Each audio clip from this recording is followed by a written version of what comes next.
Hi guys, this is Braylon. Some of you may know me more as Pisces Priestess, and I'm here sitting down with you today to channel a few things about the Scorpio full moon, guys. I'm not gonna lie, this is, in my opinion, probably the most important full moon that we have had in quite some time. I might be biased because I'm a huge fan of Scorpio energy. I'm also a water sign. I'm gonna do my best here to get some messages out for everybody. I do believe this is the most important full moon by far. It's very, very intense energy. All full moons are important, guys, but the Scorpio full moon is very significant. So, I've got incense burning here. I've got a few things to kind of get the Scorpio energy going.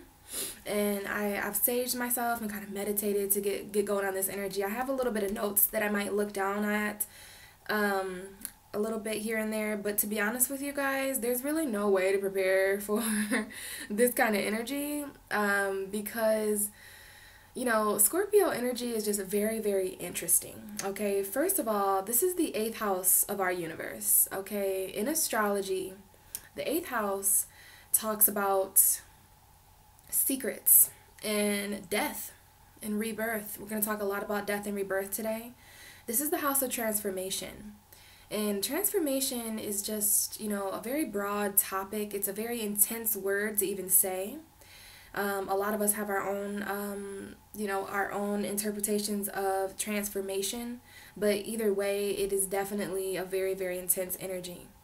So to have a full moon in the 8th house, the reason why I say that this is the most important full moon or the most intense full moon that we've had is because the full moon is filled with light, right? Every video that I do, I always talk about the new moon and the full moon. Every month, twice, I sit down and I talk to you guys and I get you guys some messages about the full moon and the new moon. The new moon, and I thought that I was getting a little repetitive, but there are still people who contact me and they're not really sure, the differences between the full moon and the new moon. And that's okay because I didn't know either when I first started astrology. So the new moon is when the sun and the moon are both together in the same zodiac sign. Now, for some of you more scientific people out there, you're aware that the sun shines light on the moon, and the moon acts as a reflector, right? The moon, I guess it's something to do with the moon's surface, but the moon reflects the light of the sun, right? So when we have the sun and the moon not opposite of each other, but in the same area, we're going to have a new moon. The last new moon we had was the new moon in Aries. We're going to have a new moon in Taurus next month in May because it's Taurus season. Now, Scorpio and Taurus are opposite zodiac signs. These moons work with the zodiac signs. And every full moon is opposite of where the sun is because the moon needs the light of the sun to absorb and reflect, you know what I mean? So the sun in Taurus is the second house. We can talk a little bit here about Taurus. Taurus is the second house in astrology. 2 and 8 are always opposite. So Taurus focuses on our values, our personal resources, our finances, anything that we possess, right? And we can possess anything. This is my pen, and trust me, I have a Taurus moon, and as soon as that sun went into Taurus, I was like, this is mine. And that's not easy for me as a Pisces, but my Taurus moon has definitely felt that Taurus energy. Happy birthday to any of the Taurus people watching. But yeah, I have a Taurus moon, so I have more of the dark side of Taurus, and I can be very territorial. So Taurus is definitely about everything that belongs to you, anything that you possess, which could be this necklace, myself, my computer, my money, anything. Now, we go to the opposite energy of that, which is more so what we're going to be talking about today with this full moon energy, which is Scorpio. Scorpio and Taurus are opposite energies. Scorpio is the shadow of Taurus, so it's kind of a yin and yang, you know what I mean? We have all these opposite zodiac signs, Taurus and Scorpio, Virgo and Pisces, Sagittarius, Gemini, Cancer, Capricorn. So all these signs have opposite signs. And whenever there's a full moon, it's happening. The sunlight from Taurus is bringing us awareness to what's ours. It's bringing us awareness to what we possess, what we value, our worth. So the universe is always balanced, right? So on the 29th, the moon is going to be filled with the sunlight of Taurus, but it's going to be filled in the sign of Scorpio. So the 8th house of our universe is being lit up. Now this is interesting because the 8th house is very hidden. This is literally, if you research the 8th house in astrology, it talks all about intimacy. It talks all about hidden. It's even the house of sex. It's the house of, you know, as I mentioned before, secrets and rebirth and death and transformation. But it's also the house of equal opportunity, because Taurus is the house of personal finances, personal resources, my values, my worth. Well, Scorpio naturally represents shared resources, shared opportunity, shared values, you know what I mean? So we've got the sun making us aware of what, so this is definitely involving these two energies. The moon is different than the sun though. Even though the moon is reflecting the sunlight, that's because it's subconscious awareness. The sun is conscious awareness. The moon is more so that deep, hidden subconscious awareness. Now, this is a fixed water energy, you guys. Scorpio is the fixed water sign. Okay, so this is talking about stabilized emotions. And, you know, it's really important. I was really excited to sit down with today and talk to you guys about the Scorpio full moon. I have a Scorpio North Node in conjunct, like my midheaven. So my midheaven and North Node are both Scorpio. So Scorpio energy is something that I'm very fond of. I don't know if it's just because I'm a Pisces or if it's because of that North Node, but I have always been very, very fond of Scorpio energy, even though it's very intense. It's just I understand it. It could be a water sign. Shout out to all my North Node and Scorpios watching, my North Node Scorpio generations. And shout out to my Scorpio moons. Woo! If you have a Scorpio, because that's why I was kind of mentioning that, because I want you guys to really understand. I just know how helpful it is to know where Scorpio falls. Now, at the end of this video, I'm going to be pulling a card for each zodiac sign, and I'm going to briefly talk about where this is happening on the zodiac wheel for you. But we all have our personal zodiac wheels, which is our natal chart, which is a snapshot of the universe when we were born, and it measures where the planets were, right? Like when I was born, the moon was in Taurus, my Mars was in Leo, for example, okay? So it's really important to know where personally these, because I know for me personally, as Braylon, not just a Pisces, because as Pisces collectively, this is happening in my 9th house. For Gemini, this is happening in their 6th house. But for me as Braylon, this is happening in my 10th house of career and long-term goals. So if you have your birth chart, it would, you know, some of you may have a Scorpio rising, this is happening in your 1st house. So Scorpio sun, moon, and rising, this is very, very important for you guys because this is a full moon in your 1st house. So this has everything to do with who you are and your self, your identity, you know what I mean, who you identify as. This is going to be a very, very transforming for you. So if you have a Scorpio full moon, if you have a Scorpio moon, if you were born with the moon in Scorpio, this is going to be this is a soul initiation for you. This is a soul transformation. Anytime the moon is in Scorpio, for those who were born with the moon in Scorpio, this is literally your soul. So we can talk a little bit about how the moon is actually a representation of our inner feelings, of what we hide. So it's really interesting. Maybe that's why I'm so fond of Scorpio full moons, not only because it's passing my North Node, which is so important for anybody. When the moon passes your North or South Node, it's linked to your destiny. But the moon works with these natural, hidden, unconscious forces, just like Pluto. We can talk a bit about Pluto here in a minute, Scorpio's ruling planet. All of these energies, even the ruling tarot card of Scorpio is death, and I have that here sitting.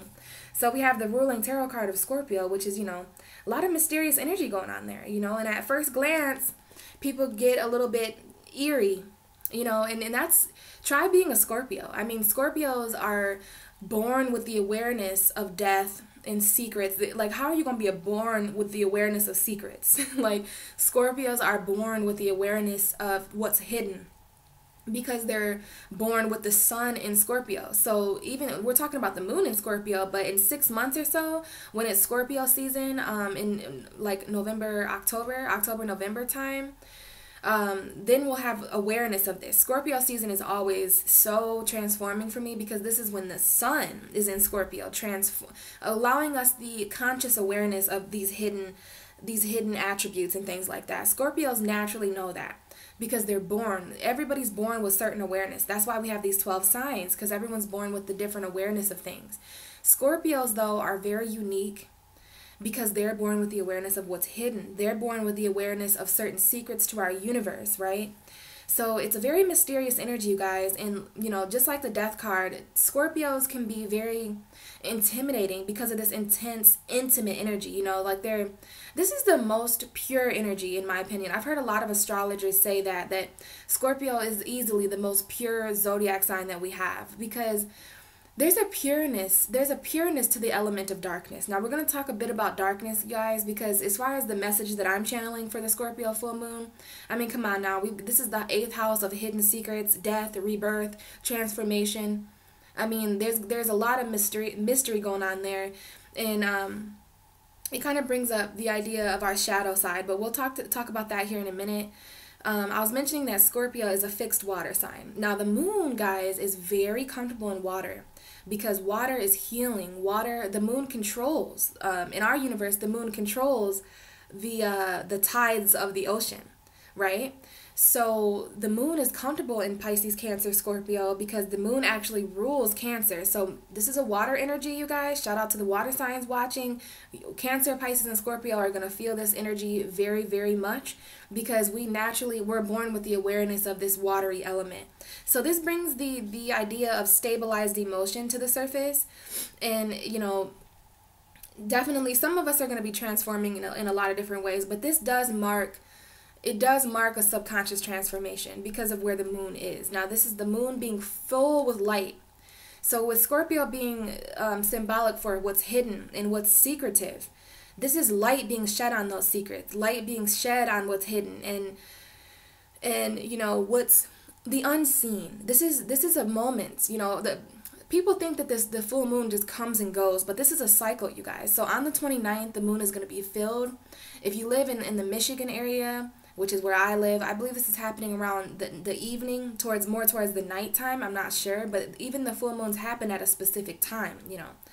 So, you know, three days before the full moon, the day of the full moon, and I've been feeling this, and then 3 days after. So we've got about a week period of time. I'd say the 26th, 27th, 28th, 29th, 30th, 31st, May, does April have 31 days? I think so. So until about May 2nd, that's when you might feel these energies lift up a little bit. But Scorpio literally rules intensity. So, you know, we may feel these intense emotions, this intense transforming process until about May 1st, 2nd, or 3rd.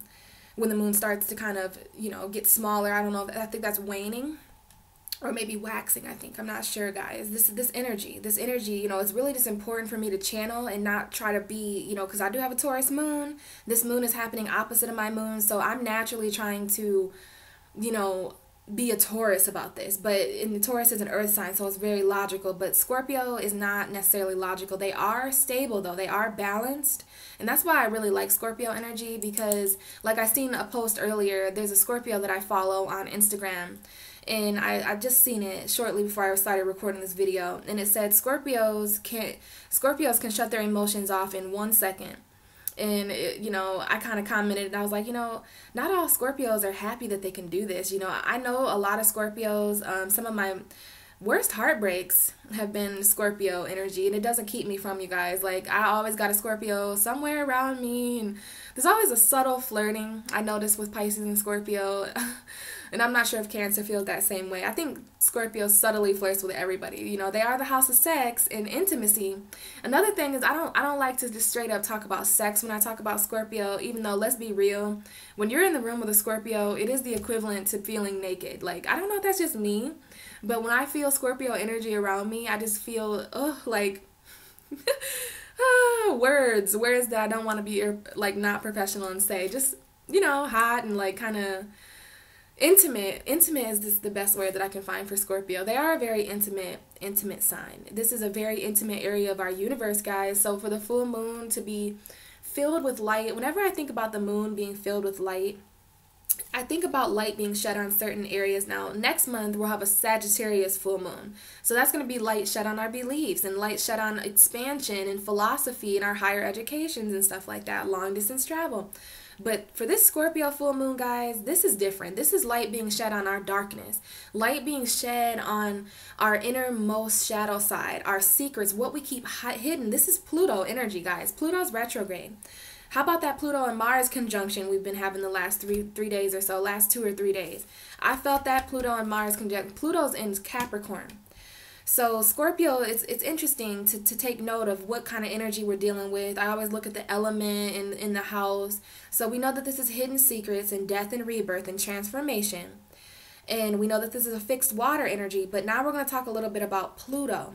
Pluto is the god of the underworld. Scorpio's ruling planet is the god of the underworld. Now tell me if you wouldn't be intense. I just feel for Scorpio. I know that they don't like, some of you guys, if there's any Scorpios listening, I really hope so. This is your full moon. Scorpios come off so intimidating and so intense, and they don't even mean to, but you guys are just so deep, you know what I mean? And you're so stable, so you don't even express that deepness like Pisces may. Cancer is different. Cancer is a little bit like that. One thing I noticed about Scorpio and Cancer is that they have that shell, you know. This is the crab and the scorpion that we're talking about. So we can also talk a little bit about that scorpion energy that Scorpio carries, which is they have so much protection. You got to ask yourself why Scorpios have so much protection in this realm. I mean, they've got those claws. They've got their exoskeleton. So they've got this armor on. I mean, look, even in this card, this guy, he's wearing armor, right? But look at the sweet white flag. There's a white rose on that flag that he's carrying. So that he can symbolize his purity. You know, I know that I'm death, and we could even think of the actual death with the scythe in his hand, you know, death, the Grim Reaper. Very Scorpio energy, like reapers. They're reapers, you know what I mean? And they're very protected people. They're very emotionally protected. So I'm mentioning this, you guys, because every full moon kind of brings that theme. It brings the theme of wherever the moon is. It brings light to that theme. This is beginnings and completions too. We haven't even talked about that, but every full moon is symbolic for the beginning of something and the ending of something, which is that's why I'm feeling so special about this full moon, because it's really chiming in with the scorpionic theme. Scorpios symbolize death and transformation, which is definitely endings and beginnings. So, you know, guys, we're going to talk about death here. You know, this is bringing up a lot to do with death, especially because we're talking about Pluto here. Pluto means the same thing as what Scorpio means. This is a really transforming energy. This talks about, you know, Pluto is they don't even consider Pluto a planet. Now, if that don't tell you anything about Scorpio energy, I don't know, because that's seriously symbolic. I don't know why or who. I guess planet, it's a dwarf planet, and yeah, planet has to be this. No, Pluto went retrograde on the 22nd. That's a motherfucking planet. I don't care who believes Pluto isn't a planet. Pluto is just as much as a planet as Scorpio is a sign. But you know what? It's kind of symbolic because Pluto likes to be hidden. Pluto likes to work under the surface with unconscious forces. So it kind of works in Pluto's favor that a lot of people have stopped considering it a planet. But I'm a fan of Pluto. I'm a fan of Scorpio. Pluto is one of those outer planets way out there. I got this poster on my wall right here, and so it's in the darkness. You know, people say that you can't really see beyond where Saturn is. You know what I mean? So it's interesting how literally Scorpio and Pluto and the 8th house, it all means like kind of a hidden darkness. Now, I hope none of you guys are out there watching my videos who still think darkness is evil and light is good. Listen, it took me a while too. My journey began when I realized that I was not all light. Okay, and for those of you who are offended by darkness, you know, you're just at a different level than me, and that's okay. But you might want to click off my video though, because I have become enlightened about darkness. Darkness is basically what we can't see. Okay, so we're talking about the seen and the unseen here, and what we're seeing right now is the Taurus energy, and that means what we're not seeing is the more, and lucky for us, Scorpio works very well with these energies. Now, I'm not sure how Scorpio energy is going to feel about the sun, the moon being completely filled with light in their house. I mean, I think you guys are kind of feeling it. I think Scorpio energy collectively is feeling the initiation that's happening. You know, this moon, it travels around the Zodiac for a reason. And there's going to be light in a very hidden part of our chart, you guys. We all have an 8th house. And so that brings me to say what I was going to say. You know, we all have a dark side, okay? We all have a side of us that we keep hidden, that we only understand, and that we only know. You know, this is the part of us that we don't, hi, how are you? My name's Braylon. You know, like, I meet people on a certain level, and especially because I'm a Pisces, you know, I have a side of myself that is always the opposite of what I'm showing. So that's probably why I really jive with Scorpio energy, because they're all about keeping parts of themselves hidden. Scorpio is a very private energy. And that's why Scorpio rules the house of like shared resources and intimacy and sex and secrets, because they're very private. Sex is supposed to be private, you know. Intimacy, it's a very, it's you know, people get confused and say that Scorpio is all about sex. Yes, Scorpio, they're ruled by Mars and Pluto, so there's a lot of sexual aggression there with Scorpio. They can't help it. You know what I mean? But at the same time, if you're enlightened, and if you see these energies as more in an intimate way, because I'm a Pisces, okay? And I have felt like I've had sex with people before just because we've stayed up till 2 a.m., 3 a.m., 4 a.m. talking on an intimate level. You can be intimate with your words, spiritually intimate, mentally intimate. And this is the energies that Scorpio rules. So this is a very intimate part, you guys, of our chart. And it has everything to do. These are the areas that are transforming. What's hidden beneath the surface is transforming with these energies. Our secrets, things we keep hidden. We need the light to be here, because sometimes, and this is what Pluto talks about. Pluto talks about the power that the skeletons in our closet have. You ever realize how your fears and the fear of the unknown or the fear of darkness, it can kind of control you. You know, if you're not, you know, there is a thing here with power. You know, Scorpio deals a lot with power. Scorpio deals a lot with purification. So Pluto power is coming up here, which is gaining power and control. Scorpios practice control a lot too. So this is all subconscious awareness right now coming through. So Pluto's retrograde right now, and I think that's significant that Pluto's retrograde during this you know, energy. Pluto and Mars are both ruled by Scorpio. And Mars is ruled by Aries as well, but Mars is a co-ruler of Scorpio. And those energies were just like conjunct at 21 degrees in Capricorn for like 2-3 days. And they were just staying there until around like 7 last night. Finally, Mars moved to 22 degrees and kind of let up on some of that intense aggression. But that's why Scorpio deals with that aggressive intimacy. You know, sex is like a sixth sense to Scorpio. It's a very intimate exchange. And that's what's going on, guys. This is happening in our universe. There is a very metaphorical and spiritual death happening in our collective right now. Anytime anything travels through Scorpio, it's reborn, you know, it's renewed, it's purified. So I'm really honored to live in a universe where we have these specific houses with these specific jobs and traits and responsibilities, because Scorpio is going to take our subconscious, which is filled with light. We're going to become very aware of a lot of things we weren't aware of before. This Scorpio full moon is going to transform our subconscious. It's going to purify the darkness. The subconscious, now listen to me, I'm a Pisces. And Pisces is the house of the 12th, the subconscious. So let me tell you, the subconscious is a very dark place. A lot of the darkest things about ourselves, it's secretly hid. That's why a lot of us have like really weird dreams and stuff like that, as our subconscious trying to communicate with us. Pay attention to your dreams around this time, you guys, because our dreams, the moon tries to communicate with us on a subconscious level. Because when we're conscious, we're analyzing and we're seeing and perceiving all these things, and we think, you know, not everything is what it appears, guys, is what I'm trying to say. And our subconscious knows that. So you want to look beneath the surface around this time and really tap in to your subconscious, you know. And when I think about the subconscious, I think of like our body or a house, right? Well, the subconscious is not going to be the kitchen or the living room, where the places you frequently visit. The subconscious is going to be like an attic. It's going to be like one of those areas of the house, the basement. Basement's a good example, where you go and you got to go deep, you know what I'm saying? And then you ever notice how people, now there's those people who have really nice ass basements. I ain't talking to y'all, but it's, for the sake of this metaphor, most of the basements that I've seen, okay, I live in Michigan. We have a thing called Michigan basements, which is, it's barely a basement. Like, you can't have no pool table in a Michigan basement. It's gravel. These date back, I mean, these are like some really hundreds and hundreds of years old basements with gravel and rock and, you know, not much in there. The walls are still dirt and shit like that. So Well, what I'm trying to say is that most people's subconsciouses,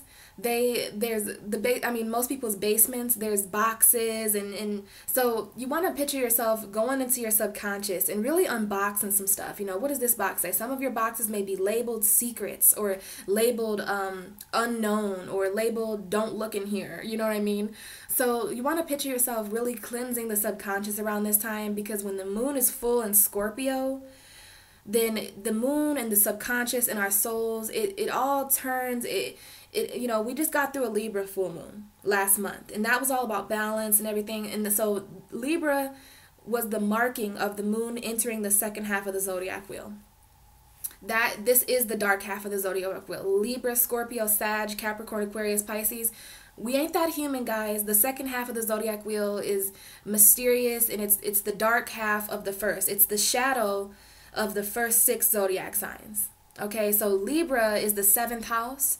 In that last month, the moon, it entered full in Libra. Now the full moon is going to be in Scorpio. Next month it'll be in Sag. Then we'll have a Capricorn full moon, and then we'll have an Aquarius full moon. And I'm going to be talking to you guys all these months, hopefully. And then Pisces is going to mark the ending of the full moon cycle in the 12th, in the last house of the zodiac. This is the last 6 signs. And then we're going to have full moon in Aries in Libra season in October.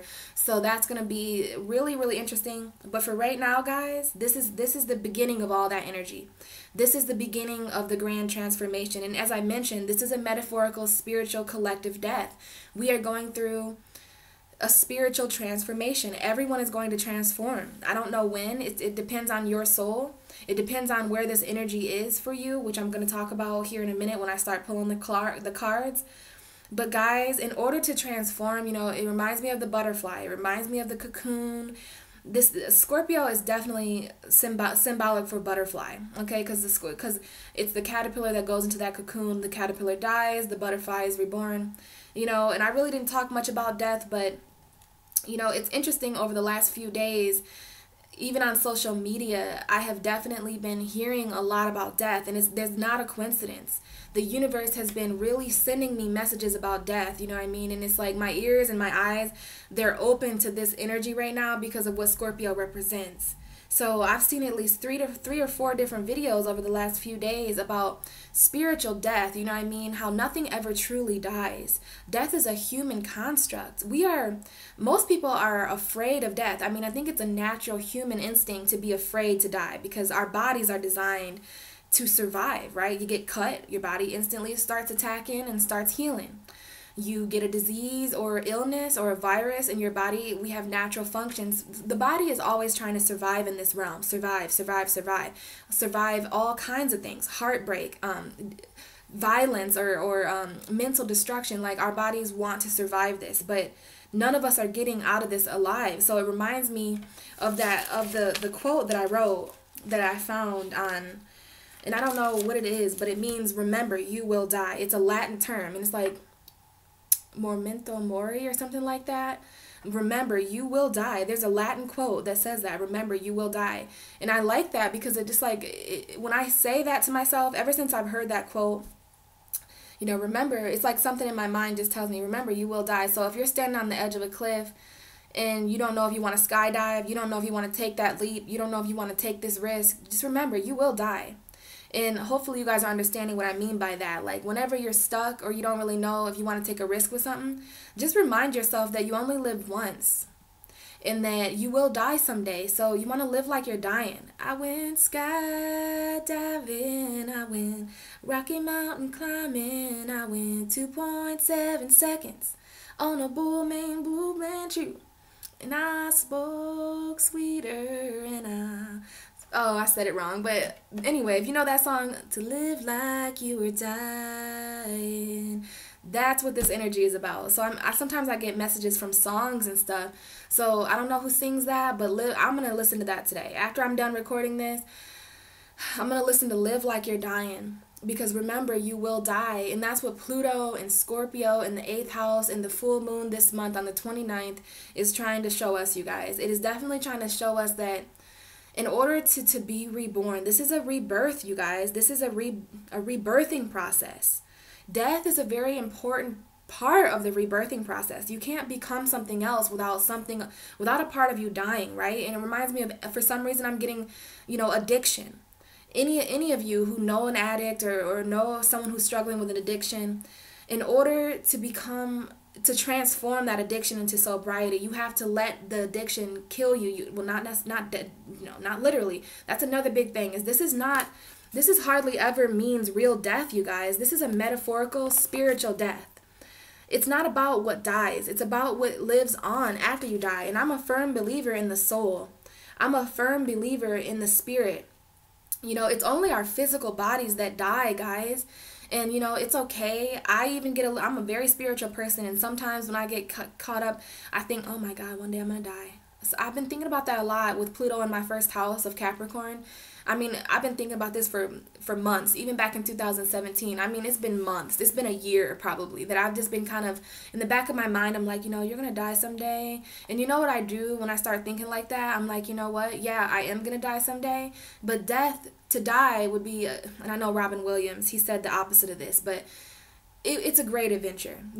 Death is one of the greatest adventures that and we're going to realize once we die, once we gain the awareness of death like Scorpio naturally has, we're going to understand what it all meant. And our souls are not afraid to die. Our souls can't die. And that's my whole point, you guys, is that this is a very metaphorical death, and it's about releasing and shedding an old skin. Okay? Scorpio is also symbolic for the phoenix bird. And for those of you who know the phoenix bird, they burn and then there's ash, and then they are literally reborn from the ashes of their old self. So it's like, let the ash of the old you be the foundation for the new you to rise. You know what I mean?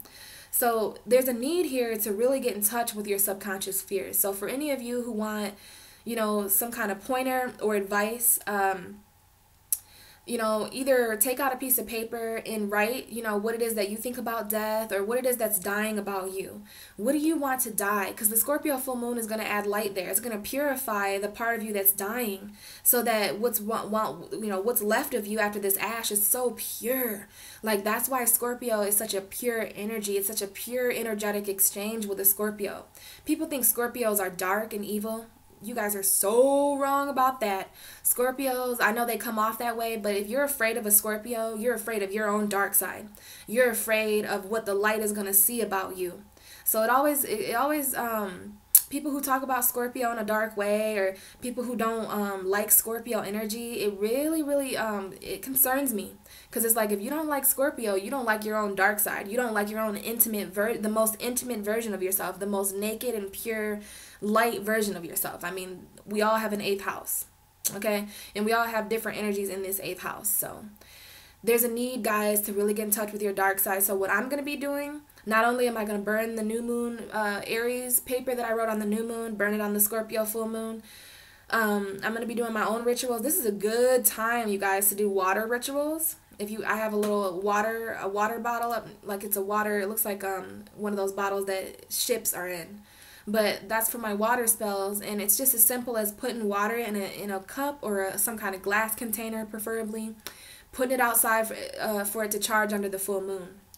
Because you're going to have what we call moon water. And then, this is for those of you who believe. If you guys don't believe in it, it ain't going to work. But I believe in it. And trust me, I have worked with water spells before. You add a little bit of it to your bath water, or you pour a little bit on your feet or your hair. And there's a magical element, you guys. There's a magical element. So you might want to research a little bit about water spells, because this is a great. Scorpios work with the occult. Scorpios are that occult energy. It works with magic and mystery and what's hidden. So this is a good time, even though there's a full moon in the 8th house, you can still do things behind the scenes, because this energy is going to be collective, right? So you can do secretive things, and I don't know what all y'all gonna be doing, but there's a good opportunity here to work with the light of the hidden. So for the first time in a year, there's only one full moon in Scorpio a year, and it's always in Taurus season. Sometimes it's around different times, but once a year we get a full moon in Scorpio, because it would be way too intense if we had more than one full moon in any sign, let alone Scorpio. So right now, you guys, for the last 3 days and for the next 3 days, there's gonna be a light in the area of our universe that hasn't been there in a long time. So there's an opportunity for those of you who seek it, for those of you who are open and willing and interested. there's a light, you know, in an area that has been hidden. So what that means is like, what I'm imagining is getting a flashlight in a dark cave for the first time in a year. Like you've been in this cave, you know, there's been certain things hidden about you. Sometimes we can get really good at hiding stuff from ourselves. And we need metaphorical light from the universe, the light of the moon, to kind of show us our way through this darkness. I'm telling you guys, we're going to gain subconscious awareness of things that we have not been aware of for a very long time. So what I'm going to do is I'm going to take out a piece of paper and I'm going to write down everything that I'm afraid of.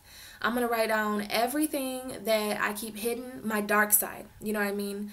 It's very important for us to know, you know, our dark sides. If you shed light and awareness on what's dark about you, now what do I mean by that? I mean the areas of yourself that need more love. Okay, we all have insecurities and fears and doubts. We all have different problems, right? Some of us are insecure. Some of us are really controlling. Some of us are really emotionally abandoned. You know, we all have darkness, you guys. We all have an 8th house. So you really want to reflect on what people don't know about you, because the universe knows it. Okay, and like I said, when you gain awareness of what's hidden about you, I don't know why, but our insecurities like to hide from us, probably because they want to feed off of us and control us. But this moon is going to help us gain awareness of the darkest parts of ourselves. And if that scares you, then you're just not ready to step into the light of who you really are. You know, if there's anything that I know about the darkness, it's that those parts of you, those secret, intimate parts of you, those are the parts of yourself that hold all the answers to who you are. It holds all the answers. I don't know what's going on with this, but it holds all the answers to what's hidden about you. Things are hidden for a reason, okay? So, you know, for those of you who want to participate in full moon activities, water is definitely, even if you just put a glass of water here, okay, you want to just do your own research. And I don't think there's a right or wrong way to do any of this, you guys. It's just, you want to work with the element, right? So this is emotion. This is spirituality. This is hidden. Intuition is another Scorpio word, okay? And you want to really focus on what you want to transform. Maybe you want to reflect, okay? The moon is a reflecting celestial body. So maybe it's a good idea around this time to reflect on what's transformed since last year around this time, or what's transformed for you since March or since January even.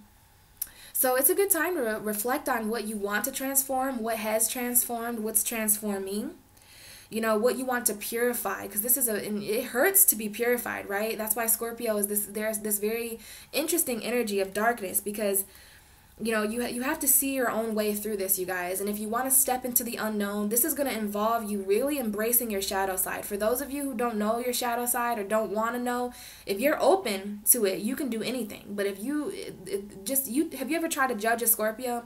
They know when you're judging them, and you're not going to feel the magic of their energy. And I feel bad because you guys are missing out. I'm very biased when it comes to Scorpio because I really love Scorpio energy. You know, I strongly believe that I'm spending this life getting more used to the Scorpio energy so that I can evolve and become more emotionally stable, more hidden of a person. Like, there's a reason why my North Node and Midheaven are both Scorpio. So I'm here to learn from that energy. I'm here to let go of the Taurus energy and move more towards that intuitive, secretive, mysterious, stabilized Scorpio energy. So I'm literally transforming when it comes to this energy. Wherever Scorpio is in your chart, you can look to transformation and purification. So if you have a Scorpio full moon, if you have a Scorpio moon, if you have a Scorpio rising, these are different areas of your chart that are purifying and that are transforming, right? So speaking of that, you guys, I think I channeled quite a bit. Hopefully there was something of use there, because I kind of just channel. This is such an important moon for me that I tried not to overly focus on what was said, because I can't do that. Like, it's just best for me to sit down and just do my thing. So hopefully I did my thing, and hopefully you guys are ready. Definitely wanted to use my Wisdom of the House of Night cards, because this is so Scorpio, right? So wow, I've been using these for a while, you guys. So I'm going to get each sign a card now, okay? And we're going to start with Aries, because I just feel like you guys are really interested in where this is happening. So we talked all about all this death and transformation. So these cards, this is for the Scorpio full moon for each sign. Okay, so whatever card comes out for you, this is going to be very helpful to know what this full moon means for you, what's transforming about you, what's purifying, you know, what it might even be, it depends. I'm going to channel, okay? So we're going to start with Aries. Aries, this is your full moon in Scorpio message for April. Now, this is happening in your 8th house, Aries, because the first house of the universe is Aries.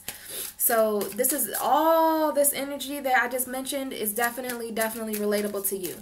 Because Scorpio, it happens to be your 8th house on the Zodiac wheel. So this is the house of hidden secrets and intimacy, shared resources, death, rebirth. So let's see what's going on for you, Aries. And we got 2 cards.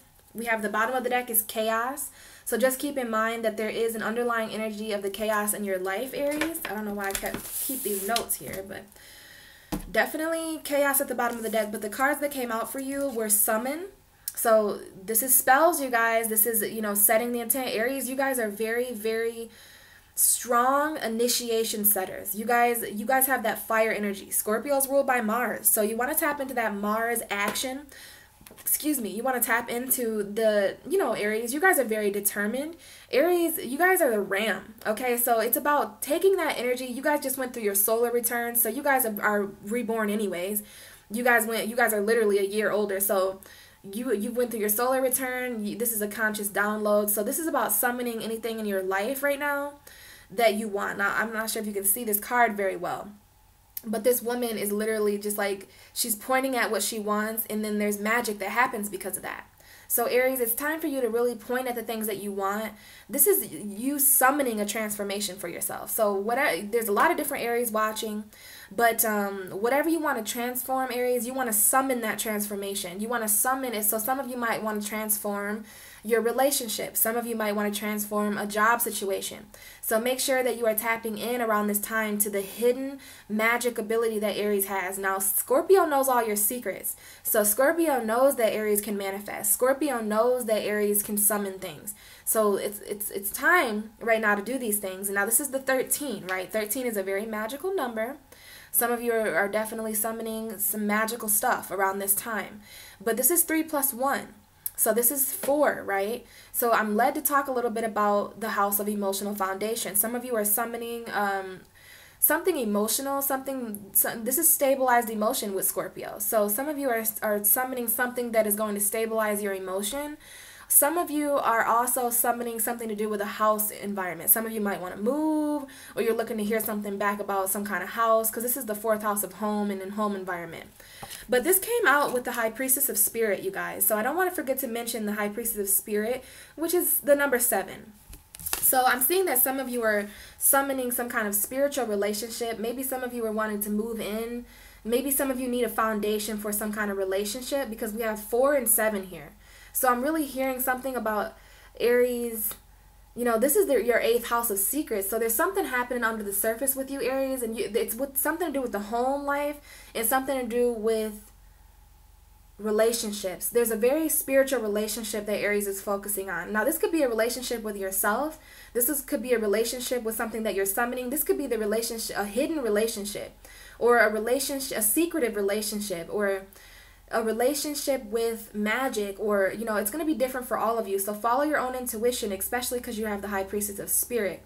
But some of you need to be this High Priestess of Spirit and summon something into your life once and for all. This full moon for you, Aries, is definitely the green light to summon something here and now, you know, and it has to do with the number 13 and 7, okay? So if any of those numbers mean anything to you guys, you know, they're both very lucky and magical numbers. So it's time for you guys to literally summon something spiritual, right? This is a very spiritual message coming out for you. And probably has something to do with forbidden chaos, because we got forbidden chaos down here. And it's time for you to manifest and transform into a more spiritual version of yourself, Aries. It's time for you to summon spirituality into your life. So that is very powerful for you, Aries. Do what you want with that energy. But know that Scorpio knows that you guys are spiritual people under the surface. So it's time to step into that High Priestess spirit energy, Aries. So, okay, Taurus. Taurus, this is your 7th house of relationships, partnerships. So this has everything to do with your relationships with things around you. This is the opposite sign of you. So this is a full moon opposite your sun. Remember, the sun in Taurus is playing a huge part in this Scorpio full moon. So without the sun in Taurus right now, we wouldn't even have the awareness of this full moon Sunday, okay? So what's the full moon message for Taurus? This is the Scorpio full moon message for Taurus in April. What can we tell Taurus? Whoa. Sorry, buddy. So we've had some cards come out. One of them hit my chihuahua down there. It's okay though. All right, Taurus. So we have two cards flying out, which is we have Fragment. Okay, so this card talks a lot about feeling in pieces. Some of you Tauruses out there may feel, you know, a little bit hidden right now. I mean, look how hidden this woman looks. We have this figure right now. Now look at all this earth, Taurus. Taurus, you are an earth sign. So right now, the spirit of Taurus is literally just feeling this earth energy, right? Where I live, it's finally showing signs of spring. We've got 60, 70 degree weather finally. So for the earth signs living in environments that are warming up, you know, this is you really ascending. Now, this card has a total different meaning, but I'm a Pisces and I like to channel. And what I channel from this card is I see the spirit of a woman. Now, this is for men and women watching, but this is the spirit of a woman who is really just, it's like earth is uplifting her vibration. So Taurus, this is a time for you to get out in nature, because look, this your spirit is going to rise. So and this has everything to do with fragmented energy. Fragments, when something is in fragments, it's like seeing little bits in pieces. So this Scorpio full moon is really going to help complete certain things that have been all over the place for you, Taurus. Things are going to start making a little bit more sense. You're going to start feeling a little bit more whole. This Scorpio full moon is a message to Taurus saying, Taurus, you are complete. No matter where you are in life right now, Taurus, you are grounded. Your spirit is soaring, but your feet are still on the ground, which is magical. Okay, now this might have something to do with some of your guys' lifestyle, because I just glanced down and see that number 15 there. 15, the 15th of May might have something to do with y'all. Some of y'all might have a 15th birthday, but this is 5 plus 1. So this is the number 6. So this is the house of health. Some of you might feel like your health is all over the place. Some of you might feel like your lifestyle is all over the place, or the job. Something is all over the place when it comes to the way you're living, Taurus. Now, if I know anything about Taurus, it's that you guys do not like to feel all over the place. You guys are very organized people. You guys are very wifey material. You know, you're very territorial over your home environment. So, you know, whatever's all over the place for you right now, Taurus, whatever doesn't feel grounded, because there's something that Taurus doesn't quite feel. Now, this is your birthdays. You know, you guys are going through solar returns. So your spirit may be lifted right now off the ground, and the message from the Scorpio full moon is to take advantage of that. Okay, you can ground yourself in the air. Look at this woman. She's in some kind of forest, but she's like a spirit. Okay, so she's ascending, right? So this is a transformation of your lifestyle, Taurus, a transformation of no longer feeling secretly in pieces, right? This is spiritual. Taurus may feel kind of spiritual or emotionally all in pieces or something, because this fragment card is kind of a sad, melancholy card. It talks about somebody who comes up for people. This is a card that comes up a lot for me and a lot for Taurus a few months ago. It comes up for people who are just feeling like they're broken in pieces, and this is Spirit's message to say, you are always whole. You are always mind, body, and soul in my eyes. So this is about seeing yourself in a more completed way. Now, this is Oath coming out too. All right, so now it's interesting. Virgo got this card last month, and we have the 6 here, which is Virgo energy. Some of you might have a significant Virgo in your life. Some of you may be married to certain Virgo energy, because this is an oath. So this is a promise. This moon is about getting dedicated, Taurus. This moon, now this is 9 plus 4. 49, 9, 10, 11, 12, 13. So we've got 15 and 13 here. So I don't know if those numbers mean anything to you guys, but this is 49 and 15. And to me, this is like a promise to feel whole again, Taurus. This is a promise to remain as grounded as you can, even if your feet are off the ground. And this is a straight up message for you, okay? This is a very passionate message coming in. So this full moon, it might bring certain completions of fragments and energy in the new beginning of some kind of oath or promise that you make to yourself, Taurus. This is about getting dedicated, okay? This oath energy, this is making a promise. He's got his hand right here. So this is about really remaining dedicated and promise. This is an oath energy, and I don't even know, oath just is a serious promise. Now this might be an oath.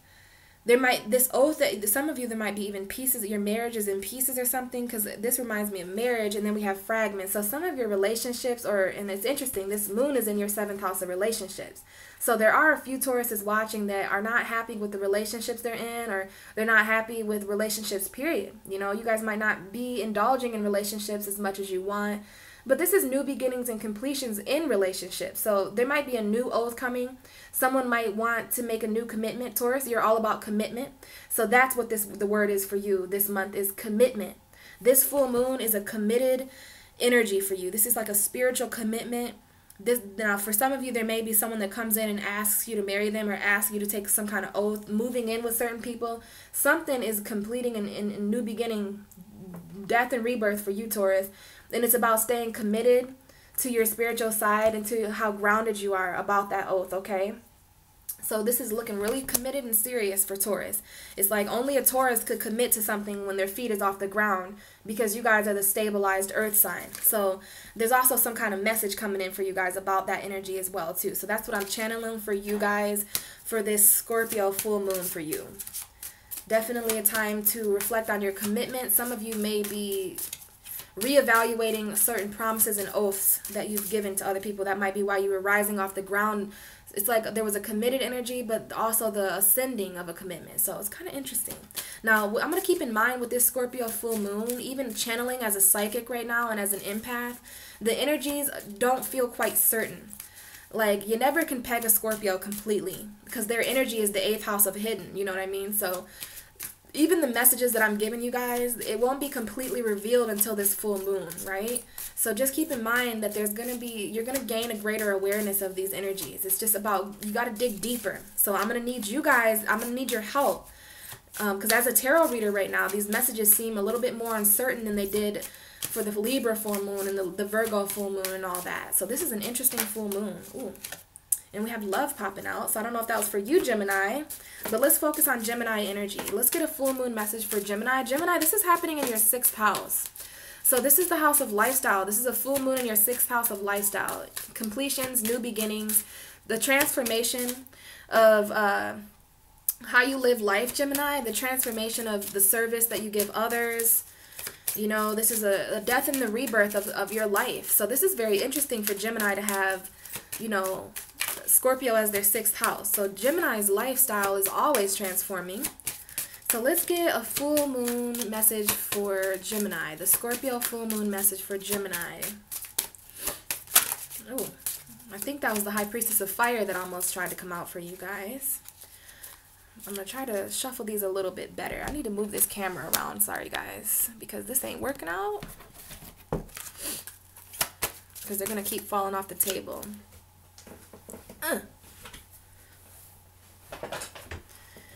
So let's see, Gemini. What is the full moon message for Gemini? The Scorpio full moon message for Gemini. 6th house energy, full moon.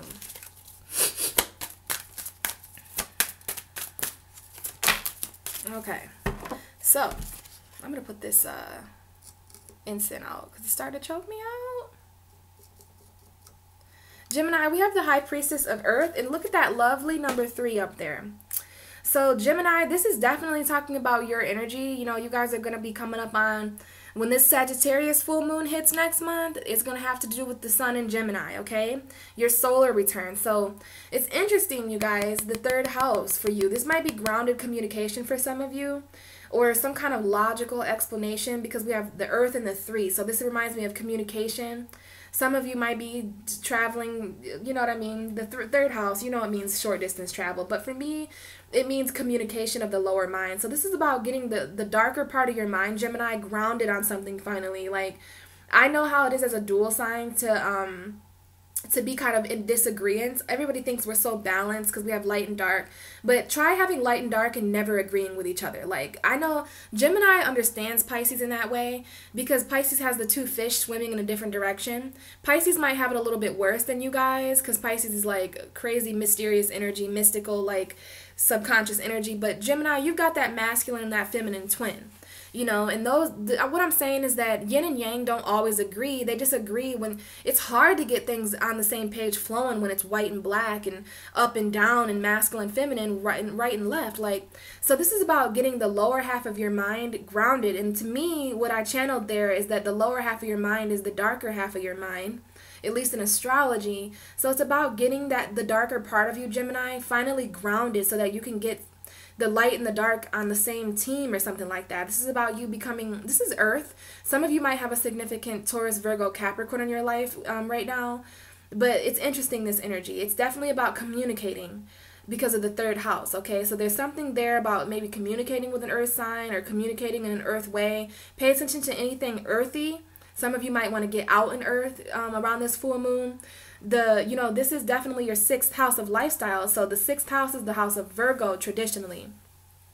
So some of you could be changing things right now. The life you're living is transforming the very earth you're walking around. So this, to me, what that means is that you guys might find yourself on different soil. You might find yourself in different land. Maybe not right now, but the full moon is going to initiate this come the next few months. You may find yourself literally living on different soil. Like this could be countries for some of you, even though this is short distance travel. It's just reminding me of the ground beneath your feet. So 3rd house energy, maybe communicating about that, getting your lower mind. But Gemini, I'm just seeing the need to become more grounded right now with these energies because you have Scorpio in such an interesting place in your chart. This has everything to do with the way you live, your health.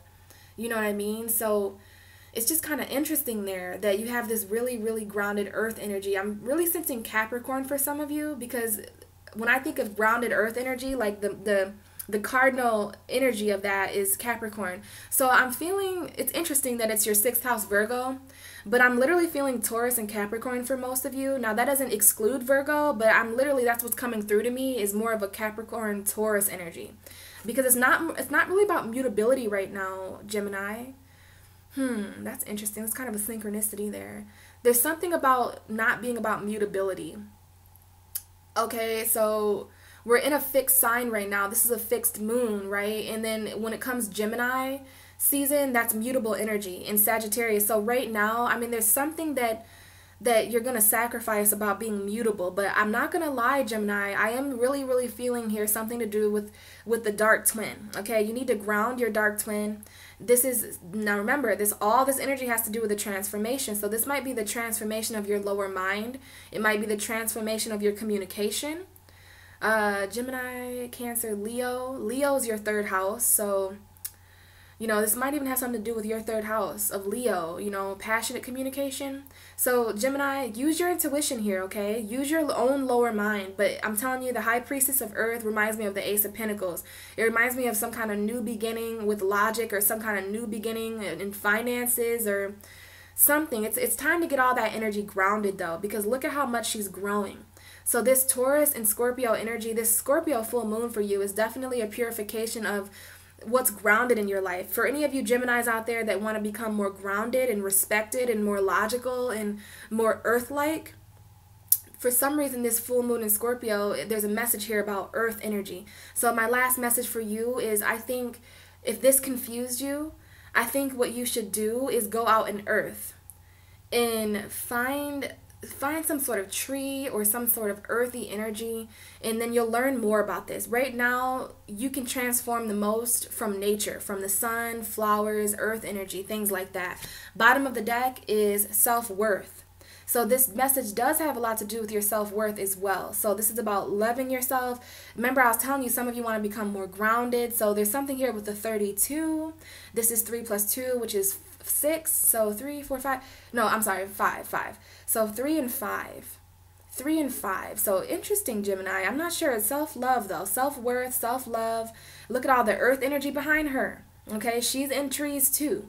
So I'm seeing that Gemini needs to really connect with earth right now for some reason, okay? And you're going to get some kind of conclusion or ending and beginning out in nature, okay? That's my message for you with this full moon. It's like transforming like nature is in spring. So there you go, Gemini. You guys are going to have to really use your own intuitions this month, I'm seeing. I can't even really, I respect Scorpio energy so much that even during my readings for Scorpio, I don't like cross my boundaries with them. It feels very weird exposing the 8th house. And that's what's going on, guys, is the full moon of light is exposing the 8th house of secrets. So let's move on to Cancer. Cancer, this is your 5th house. And then we have, look at this, Gemini. I'm not sure if you Geminis are still watching, but that just popped out again. And then we had Beauty pop out and Warrior. So let's keep going. And then I opened up to self-worth. So, Cancer, this is your 5th house. So, you know, as water signs, like I mentioned in the beginning, as water signs, we understand this Scorpio energy. But it's interesting, the card that just came out for you, Cancer. We do have Summon at the bottom of the deck. So, Cancer, we have the card Trapped. So, this is 34. I'm not sure if the number 34 is significant to any of you guys.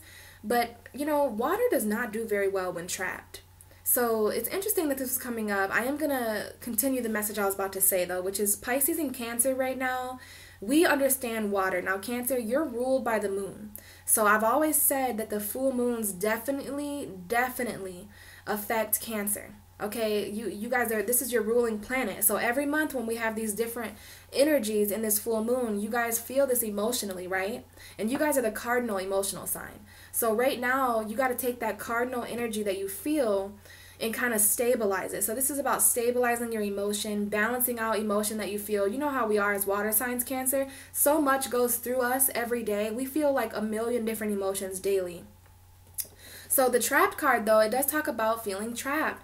And it's interesting that what the universe showed me is that water could easily fit through these cracks, right? So if you do feel trapped, Cancer, just know that it's in your mind. This is usually a mental prison. This reminds me of the 8 of Swords in tarot, you know, but this is, you know, Scorpio is also the phoenix bird. So we're seeing the bird here as well. So this crow, you know, this crow wants to fly. This crow wants to be free. But in the crow's mind, this cage is being shown here. So it's like mental. 1 second here, guys. I gotta...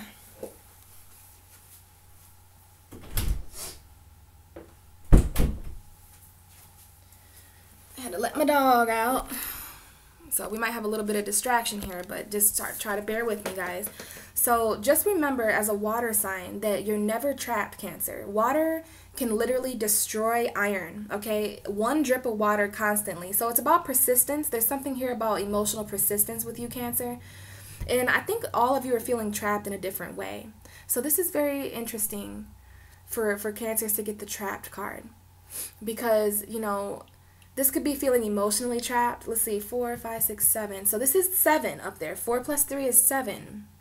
So some of you may be feeling trapped in certain relationships right now, or trapped away from certain relationships, or trapped within the relationship with yourself. You could be feeling trapped mentally, but this card does come up for someone who can't move right now.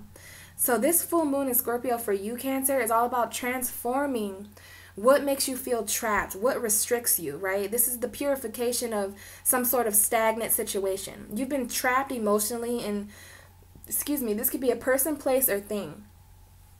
But, you know, this card came out for a reason, right? So there is a need to, and it also has to do with summoning. I keep looking down at this summoning card here. So we've got 13 and 34. So this is 4, right? This is your number, Cancer. 3 plus 1 is 4, and so there's an emotional foundation here.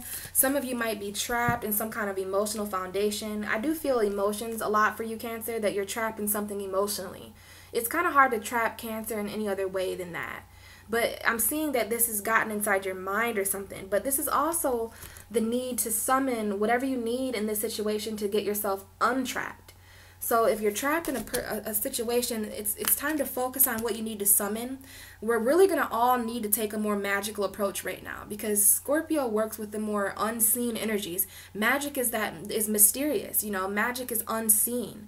So if you are a Cancer who's watching this message and you feel trapped inside, now remember, this is a secret. So a lot of you don't even know that you feel trapped, or a lot of you are feeling trapped and no one else knows it. Right? And this is your 5th house of pleasure, right? So it's interesting that this is what I meant to say when I first started your reading here, is that Cancer has Scorpio in a very pleasurable spot. You guys have the Scorpio as a fun energy, because the 5th house is all about fun and pleasure. But some of you are feeling too trapped to even enjoy spring and enjoy the happiness right now. You know, and if there's anything about a water sign, when we feel the opposite of emotion of what the majority is feeling, it makes us feel weird.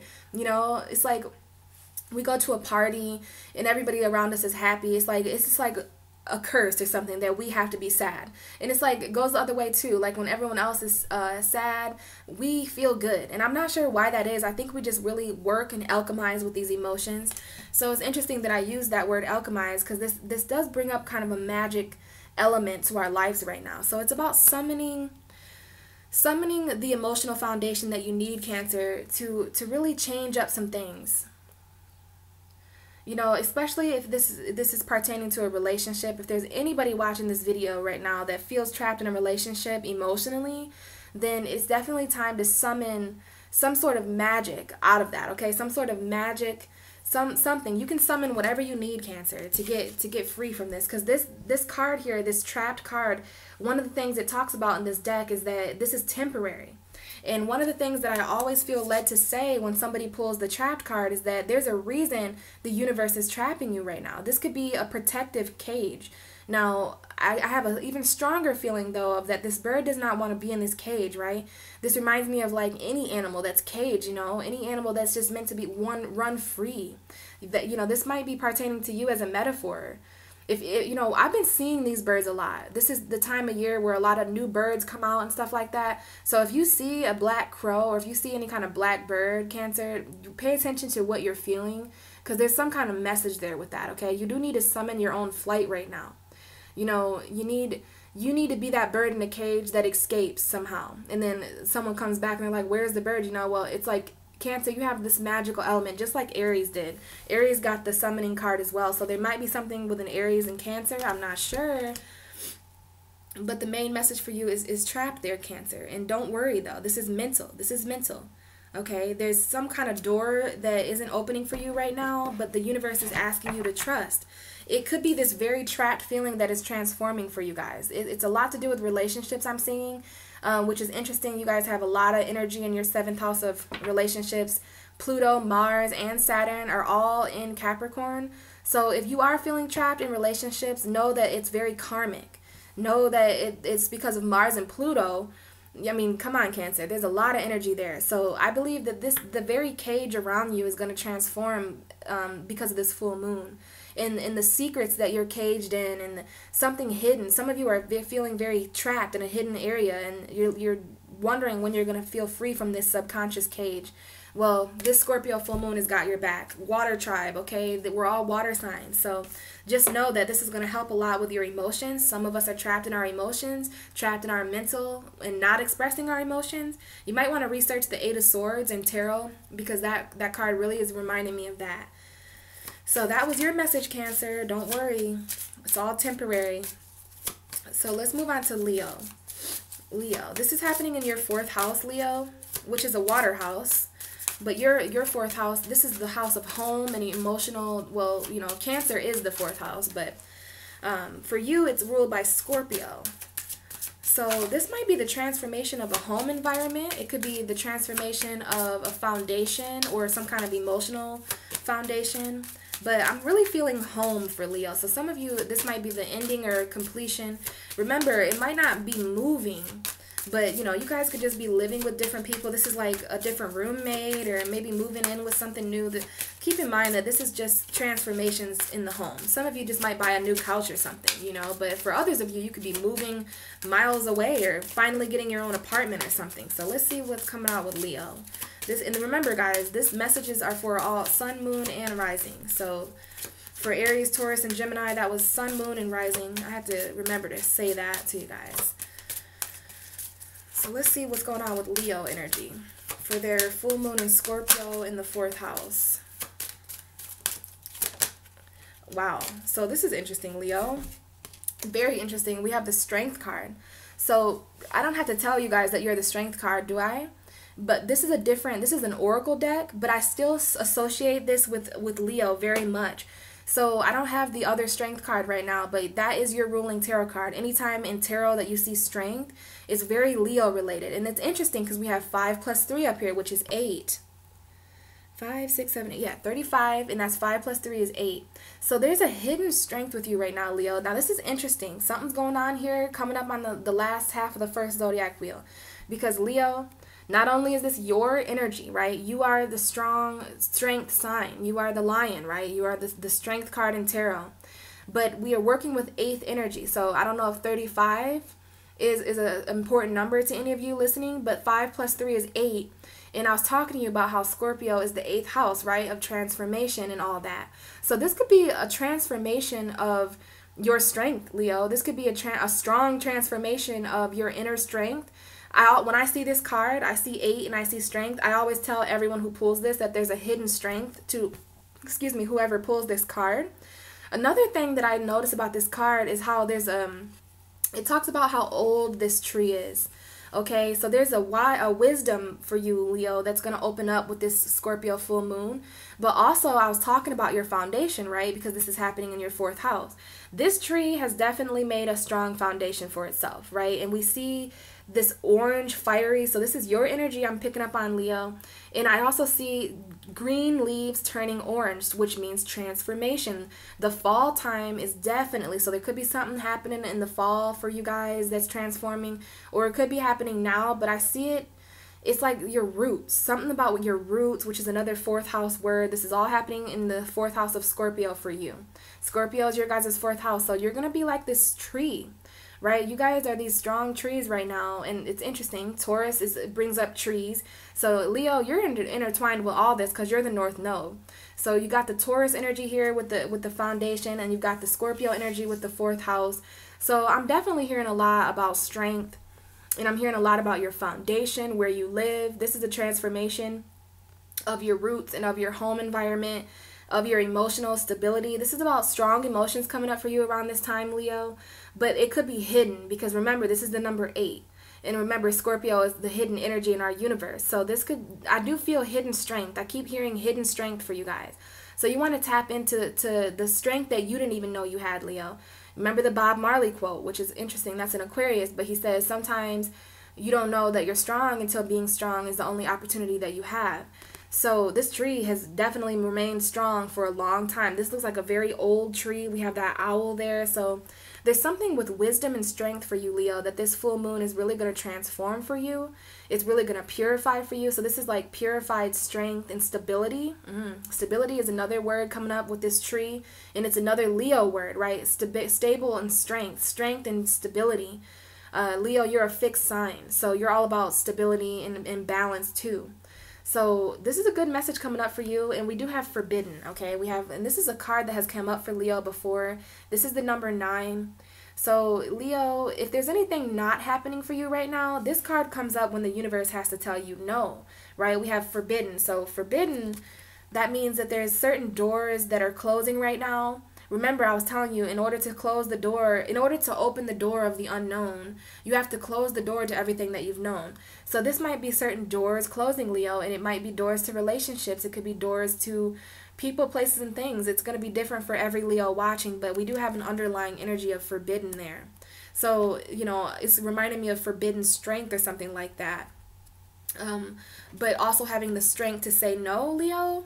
Some of you, this full moon, you've finally transformed into a new version of yourself where you can stand firm on your ground, put your foot down and say no. This is literally, when I see this card, I hear the word no from the universe. So some of you are going to have, this is a strong no from Leo saying it to somebody. So I feel bad for any of you on the opposite end of that are being told no by Leo, because Leos, they are the lions, okay? Lions are not as intimidating as they come off, but they can claw your ass. So some of you, the universe is really telling you to keep a door closed. For some of you, you need to hear the message to keep a door closed, because there are this is about going back to old exes or going back to old things from the past. With this Scorpio energy, you guys, it's very dangerous. Now, what would happen to the caterpillar if halfway through the transformation it was like, no, I don't want to be a butterfly? Like, you'd have this really...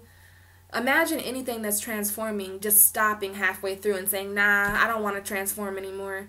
Well, you're going to get like it's going to be like mutated. You're going to be like kind of in the middle of what you were and what you're becoming. And that is not a good place to be in. That is very confusing. It's not stable, Leo. It's not strength or strong. So, you know, you are transforming, and you guys are the North Node right now. So, you know, your destiny is on the table. There's just certain things the universe is trying to protect you from. Don't be afraid to say no around this full moon in Scorpio. This full moon in Scorpio is teaching you guys how to say no to certain emotionally manipulating things And that's ultimately going to lead to your strength, Leo. It's going to lead to your growth and your own foundation as well. So, I don't know, Leo. A lot of secrets there as well. Especially with that forbidden door. I wonder what is behind that forbidden door. Because these doors are closed. So, it's like there's a secret. Some of you may even decide to go back. But the universe is saying, make sure if you don't want to transform that you don't begin the process. Because it's kind of hard to stop in the middle. Does that make sense? Okay, let's move on to Virgo. Virgo, this is your third house, Virgo, Libra, Scorpio. So Scorpio is your third house of communication, which is why a lot of Virgos don't really speak much, if you notice that.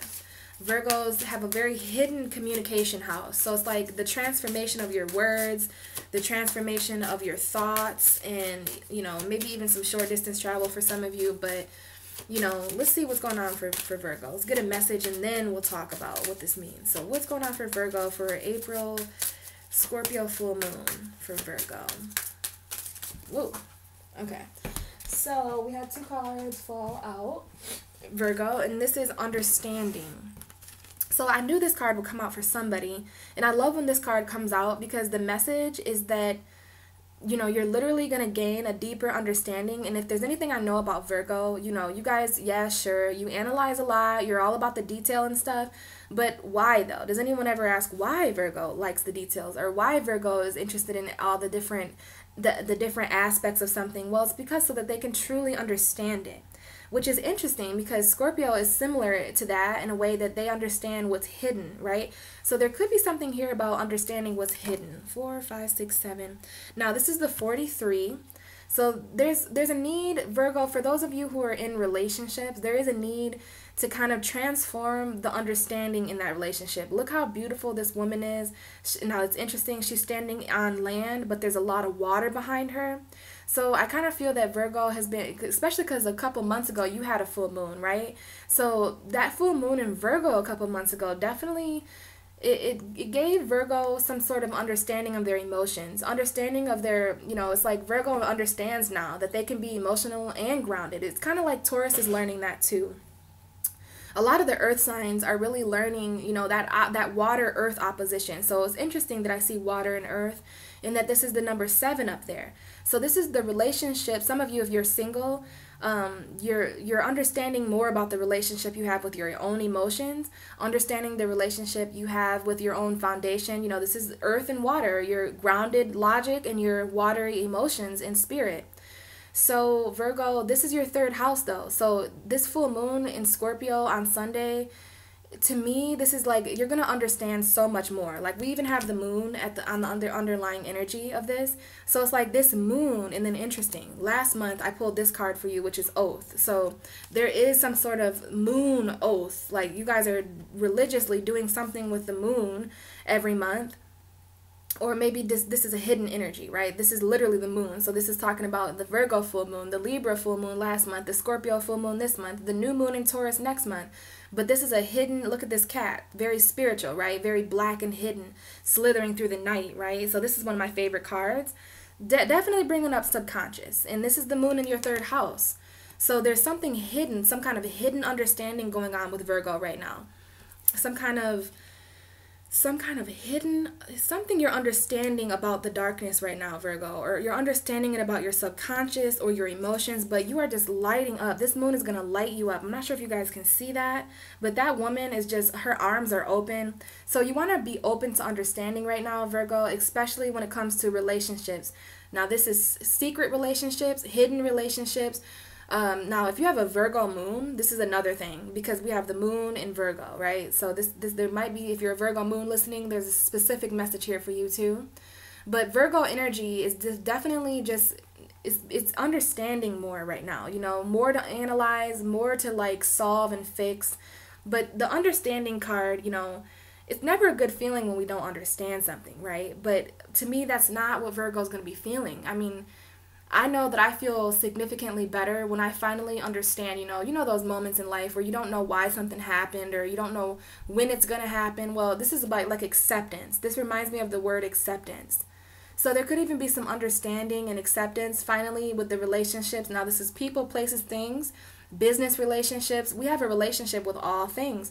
So it's like opening your arms wide to all things, Virgo, especially the emotion and the spirituality, okay, because that's what's going to ultimately enlighten you, right? This is like a secret enlightenment that Virgo is understanding. Right now, Virgo understands things that no one else understands. And this full moon is definitely going to, you could even be communicating about that because this is your third house. Remember, that's your lower mind. So it's like understanding your mind finally, Virgo, understanding yourself. Yeah, so it might not even be about other people. It might be you finally understanding you, which has everything to do with why you're in the middle of this water and earth, right? Because you're understanding the emotional side of you. You understand the hidden part of you, understanding your dark side, understanding this transformation going on in the universe. So Virgo, just know that you're gonna get crystal clear on a lot of things come this moon, right? This full moon is really just, it's transforming and purifying. I mean, look at how pure this energy looks. And remember, Scorpio is all about that pure. This is a rebirth. This is, and it's interesting, Virgo, this death and rebirth process you're going through, you're going to be the angel of understanding about it. You're just going to understand all things, and that's a really beautiful message to get for you.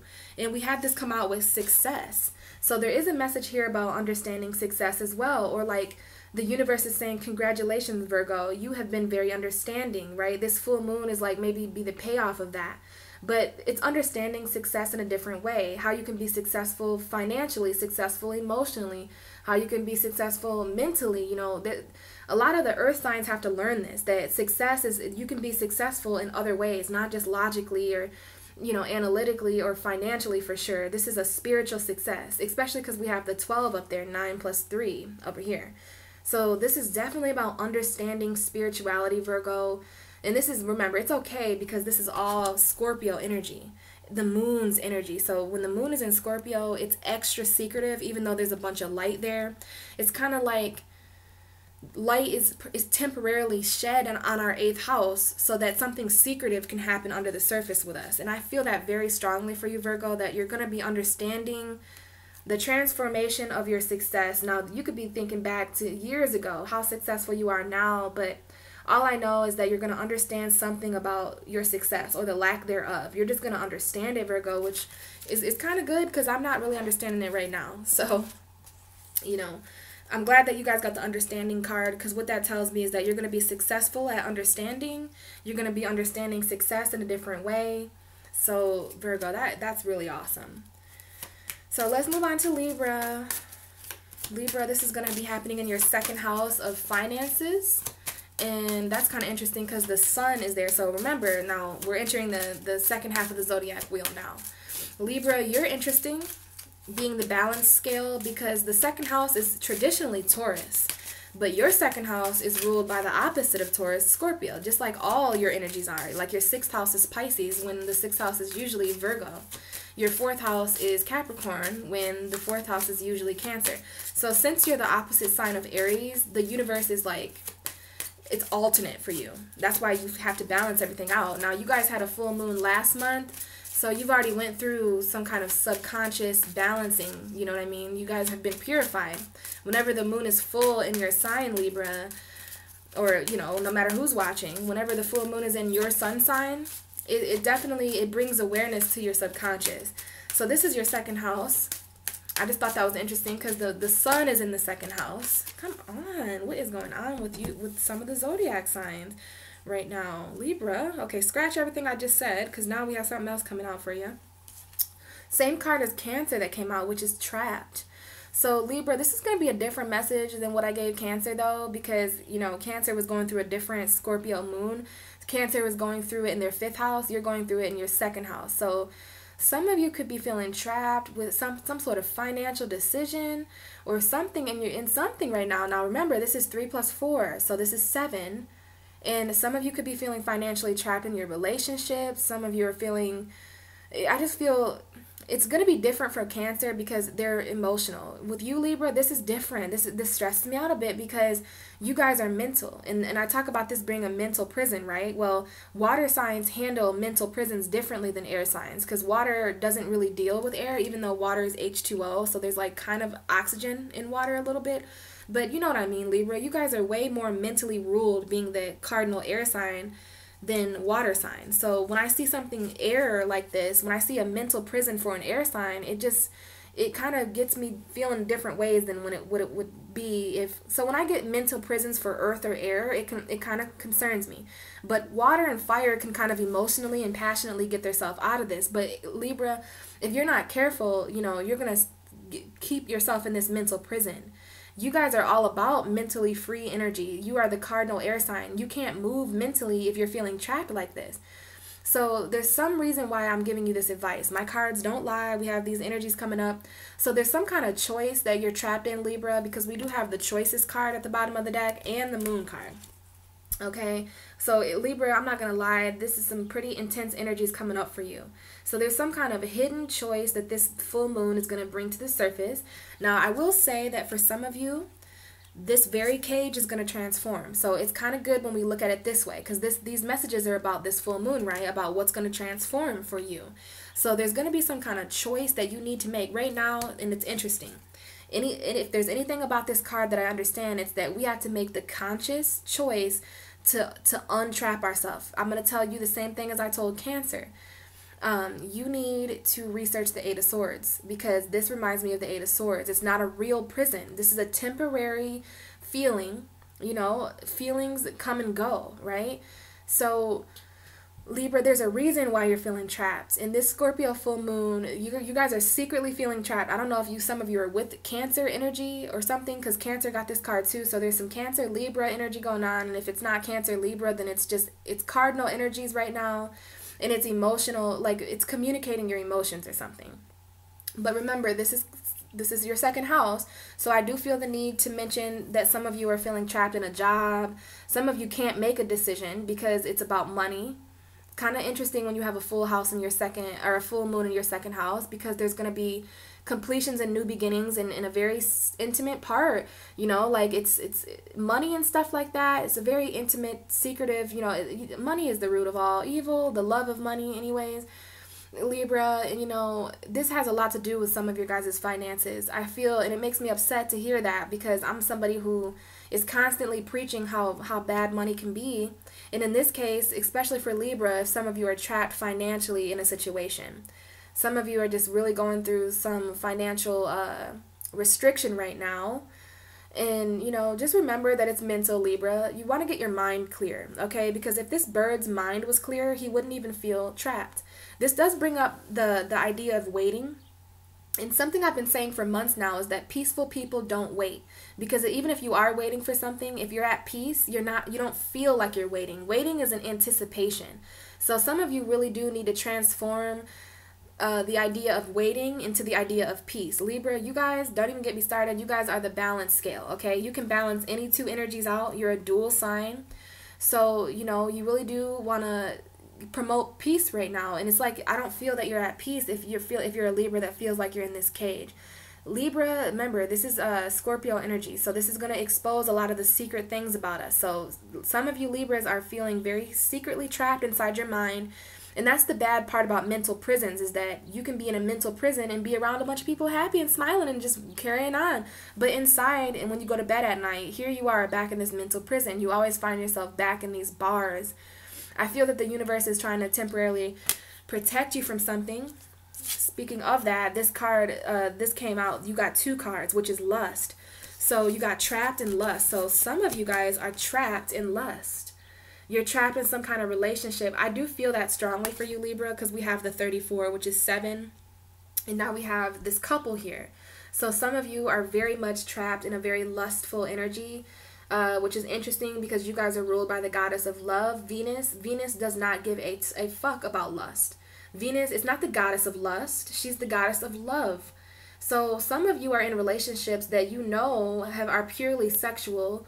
You're trapped in this mentally sexual game, right? And being Taurus season, Venus is very powerful right now. Venus just exited Taurus and is entered Gemini. So your ruling planet is in an air sign. Venus is comfortable in air and earth. So, you know, Libra, you can't keep yourself trapped in a situation just because of sex or money. You know, these are some very gnarly energies coming up for you guys, but there is a choice. there's some kind of hidden choice that this moon symbolizes for you guys, and it may have to do with career, because this is the number 10. So something has completed for you, Libra, but I think maybe some of you, not all of you, but some of you are mentally... Now, what happens when we mentally trap ourselves? You know, come on now. We're not physically restrained. You know, we can move. This bird can fly. He just, for some reason, he doesn't want to. So you want to keep in mind, if you're a Libra, some of you are not trapping yourself. Some of you are trapped and you don't want to be trapped. But there are a few Libras that need to hear that you are actually trapping your own self. So please do look up the 8 of Swords, right? Now, this could be transforming, okay? I'm not sure. I'm picking up kind of good and bad energies about this lust card. You know, this might just be kind of a lustful time for some of you Libras because of Venus's travels in Gemini. You know, this is bringing up a lot of twin energy and stuff like that. A lot of air energy. When Venus is in an air sign, love is literally in the air. Now, I see all these trees behind them, which reminds me of the fall time, just like Leo I was talking to. I seen a tree in their reading too with fall. So that reminds me of transformation. So I feel like this cage is going to transform for you, Libra, and this full moon might be the initiation of that. So this Scorpio, now the problem with that though, Libra, is that if you've been contributing at all to the reasons why you've been feeling trapped, then the Scorpio full moon knows that. Scorpio is a very hidden energy, okay? We can talk about Pluto and how the ruling planet of Scorpio, Pluto, is the god of the underworld. Okay, so Pluto knows the skeletons in your closets, okay? Pluto knows what you keep hidden. So this is a very hidden energy coming up for you. There's a hidden lust. Some people don't even know that you're trapped in this lustful situation, Libra, but you know, and you know mentally, and you are a mental sign.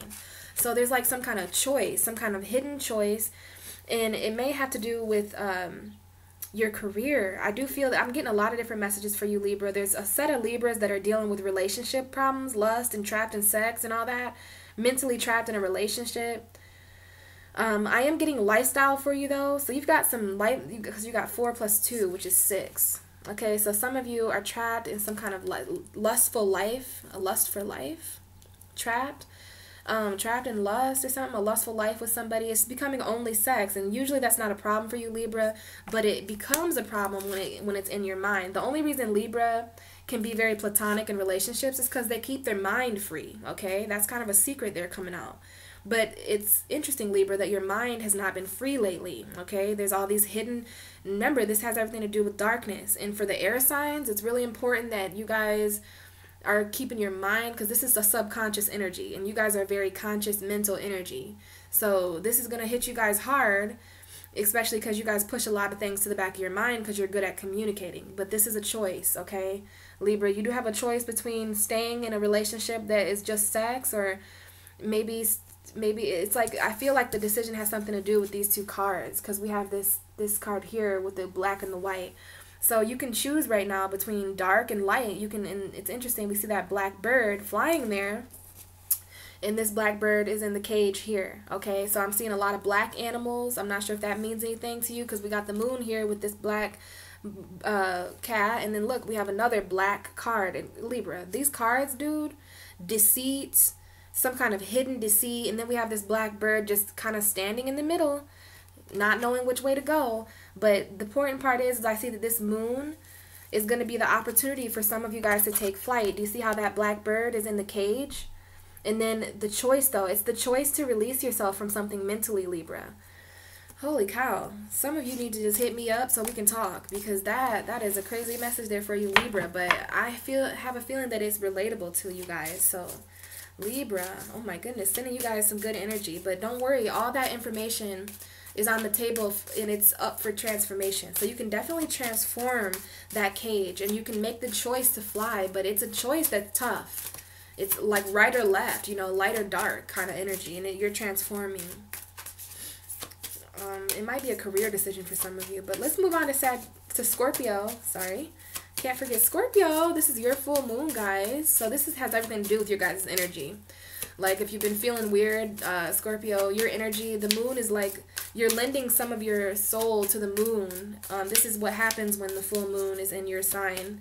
So this is Scorpio rising as well. Scorpio moons for sure. If you have a Scorpio full moon, oh my God, I just feel like so much is happening on a soul level for you. So this has everything to do with who you are, Scorpio. We talk so much about how your energy is transforming for others, but we hardly ever mention that must mean that Scorpio transforms a lot within themselves, transforms a lot on a level of self. So it's like you're not going to be the same after this full moon in Scorpio. Like, you are literally transforming. There's a part of you that is going to die. I mean, come on now. If that's what you represent in the universe, then that's what you're going to go through. So let's get you a very special message. This is for Scorpio. What is their full moon message for Scorpio? Of course, we would get invisible, because Scorpio is a very invisible sign. You guys, I've talked about how you guys are the 8th house of what's hidden. I've talked about how you guys are secretive, right? So look at the perfect card that comes up for you, Scorpio, which is hidden, invisible energies. So Scorpio, this full moon is about you really, really escaping into a land of the unknown. You know, you guys are really at home with these energies. Most of you guys are, especially if you're enlightened. So we have this woman that looks like she's jumping into some kind of mirror or portal that's on the ground, right? So this is literally like a portal that you're entering, Scorpio. This full moon is literally, it's going to light the way to like a different realm. Might happen in your dreams. It might happen subconsciously under the surface. But either way, you are gifted with the ability to be invisible right now because of this full moon. Even though there's a bunch of light, like it's like the Scorpio is going to temporarily leave the 8th house on tomorrow when the full moon is happening, or today when you're listening to it.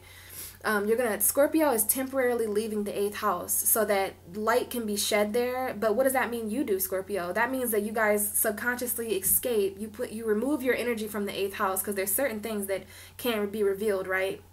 I don't even like to mess with Scorpio like that. Like, there's a reason why you guys are the house of death and hidden secrets and intimacy and all that. So we'll leave it there.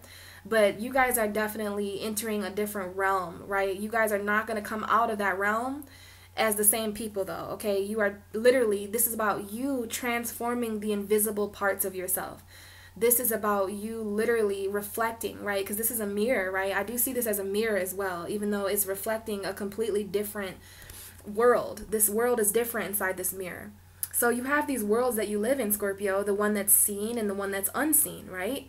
So it's about you working, you guys work well with these invisible forces, okay? You guys are ruled by Pluto.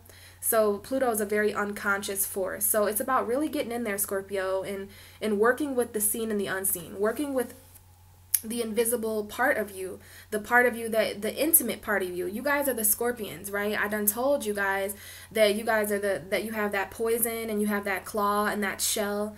Well, this is about you really, really entering the invisible realms of your own self. This is the time of year where you do this, because the sun is in Taurus, and you guys can feel that, right? So there's something happening under the surface with you, Scorpio, and this is the number 16. So I'm not sure if the number 16 is significant for you guys, but it's 6 plus 1, which is 7. I do believe Taurus got a number of 7 as well. So with the sun in your 7th house, you're gaining awareness of relationships. Now, this could have to do with invisible relationships, okay? If there's anybody who can maintain an invisible relationship with anything, it's Scorpio. You guys are always in a relationship with invisibility. You guys are always in a relationship with hidden intimacy and secrets. So this brings up a very secretive energy. And I'm going to leave that for you to kind of intuitively take apart, Scorpio, because I don't want to expose too many of your secrets. But I do feel that you're going to be reflecting on the invisible parts of you, the parts of you that only you can see. Scorpio is so mysterious and magical, born with the awareness of invisibility. So, you know, you can be more invisible now than ever, Scorpio. What a perfect message for you guys. But I do feel the need that there's something invisible in your relationships as well. But like I said, this could be the relationship with yourself, especially because this is the 1st house. And it could also be relationships just with all kinds of things, you know, your job, your kids, your co-workers, but there's some sort of invisible relationship coming up. But I really, really feel in the depths of my soul that it's talking about the invisible relationship you have with yourself and with your darkness and with your soul and the intimate parts of your being. We do have the bottom of the deck of rigid. So this black bird is definitely coming up here in these readings. There's black birds in this deck, and I think that it's significant. And we have rigid. So Scorpio, there's some kind of rigidness with you too. You know, this isn't going to be all daisies and flowers for you. This is a very secretive, like Scorpio's energy is not to be played with, okay? There's a lot. You don't, not just anybody has access to the 8th house, right? I don't care. I know you guys all, everybody has an 8th house, but there's also energies that we don't talk about with Scorpio, okay? And we've got a lot of those energies coming up, okay? We've got Grove and Trapped. So this is like healing trapped parts of yourself, right? And sometimes in order to heal trapped parts of ourselves, we have to literally consider the differences in who we are and also escape into the most, what's invisible. So this, another word for invisible is hidden or unseen. This is such a Scorpio card. I can't even get over it. So there's some sort of differences that you need to really focus on right now, Scorpio. For sure, I'm pulling lots of different cards for you, but let's keep in mind here that the bottom of the underlying energy was rigid. So as I was mentioning, that this energy, nobody understands Scorpio really, you know, like you guys might be understood by some of the water signs or by other scorpionic people, but it's really about you understanding your own self and about you, you know, really taking a look at energies like this, right? And then it's interesting that we have this black bird again, trapped, someone trapped over here in some kind of healing, right? Because the Grove is talking about an apology and it's talking about how the Grove can heal all things. So Scorpio, those trapped invisible parts of you are transforming and purifying, the same as everyone else is getting this energy. You're definitely going to feel this energy too. And you're going to feel something release, you know, something that's been trapped for a very long time. Even parts, people think Scorpio is so good at seeing everything, but there could even be parts of you that are being revealed right now that you weren't even aware of. You know, you guys are such masters at invisible energy that you can even hide things from yourself. Nobody else can hide anything from you. So, you know, there's got to be someone who can hide something from you, which is either the universe or you. So we've got you on the edge of this stone wall, Scorpio, the edge of darkness, heading into the light. Like, look at you guys. It's like you guys are this blackbird or something, right? You guys are the people, the energy that's temporarily trapping people right now. And we see all these leaves behind this cat, which is transformation of fall. I'm seeing fall a lot here for people. So fall is another imagery for me that leads me to talk about transformation. I mean, there's a lot of mystery here, Scorpio. And it's like every stone that ever was thrown at you, you've made a wall with it. There is a wall with Scorpio. This is that skeleton that you have as a scorpion. But around this time of year, that wall crumbles down, right? It's like the Tower card. You guys are also the Tower card in tarot. So that wall, this is light. Look at the light being shed in the 8th house, you know, and this is Scorpio kind of trapped there because you're supposed to stay there and heal, right? But like I said, you guys are going to be escaping into a different realm, right? And I literally see this as light penetrating the 8th house because we have this wall, like Scorpio is trying to keep this wall up, right? But you guys are also letting the light penetrate and purify because this is such a Scorpio energy. I'm picking up a lot of Scorpio Pluto vibes right now. The light just beaming on in this hidden area. Like this wall has been up for years and years and years. And this could be the wall of the universe, the wall of your subconscious, the wall, this protection skeleton of the scorpion that you keep up. This is a wall of protection. Rigid, you know, rigid is a personality trait that some people have where you're just, you know, like Scorpio can be a little bit rigid sometimes, but that could be what's transforming around you, Scorpio, in order for you to really see these invisible, it's like you're on the edge, you're standing in the middle of light and dark around this time with this Scorpio full moon. And even here I see you really on the edge of light and dark, but there's something, you're working with invisible energy, Scorpio, and light is definitely penetrating, and it's a purification taking place. And that was the number 30 too, okay? So you might be doing some communication about this. I doubt it though, okay? Because there's just certain things that Scorpio keeps a secret, and that's why you guys control demons. That's why you guys control darkness. I mean, you guys have been chosen to be the leaders of the 8th house. You know, it's kind of hard to be someone who's literally symbolized by death and rebirth and transformation and intensity and renewal and, you know, all these words, Scorpio. But I would really embrace it around this time because you guys are the stars in Taurus season. You know, you guys control the moon. You guys control people's subconsciouses in Taurus season. So it's a very, very magical energy. And like I said, I'm a huge fan of it as a water sign. So that was your message there, Scorpio. I will let you deal with what you do. So let's move on to Sagittarius, which is another sign that is going through very interesting energy. Sagittarius, you guys are going through a 12th house transit. So this is all about your subconscious. You guys are just so lucky to have Scorpio in your 12th house of subconscious, because that is literally the means that your subconscious is transforming all the time, right? Scorpio is the sign right before you. So that's a hidden energy. This is your like spiritual energy. So the card that come out for you is obedience. So this is a card that reminds me of Libra energy. So this might even tie a bit into the Libra energy, the Libra full moon last month, moving into the Scorpio full moon. So there's something. Oh, you have to be obedient right now, Sag, to the balancing of this transformation, right? This death and rebirth, these endings and these completions. It's a lot to balance, right? We have this woman who's blindfolded, right? That this blindfold is definitely symbolic for Scorpio, Pisces energy, which is like 12th house, hidden, 8th house, unseen energy. So there's an obedience here that you may even, you don't have to see it to be obedient. She's got this sword, right? So it's like you're cutting things out of your life right now, Sagittarius, that are not balanced for you, right? You're transforming, and it just so happens that Sag might cut things up to transform them this month. Like you might cut things out of your life to transform in the name of balance, because obedience talks about certain rules, right? So there could be certain rules on you guys right now. This is happening in your 12th house, so this is like rules of the universe though, okay? Like Spirit is calling Sagittarius to be obedient to something right now, and it's like Sagittarius is the sign of the 9th house. So you guys are all about sight. You guys are all about vision, right? And it's interesting that you're getting a lady here who is blindfolded. So it's like, Sag, this is speaking to you either being blindfolded now or being blindfolded temporarily with the, because, you know, Sagittarius, you guys, it's really hard to get a Sagittarius not to see something. That's why you guys pretend so much that you don't see stuff, because you guys see all things. Like, that's why Sag is really timid when it comes to spirituality, because you guys can see stuff working. Like, you can see magic, and you can see, and come on, you're ruled by Jupiter.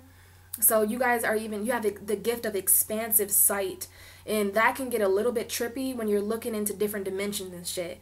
So there is a little bit of rules that Sagittarius needs to follow right now as far as spirituality.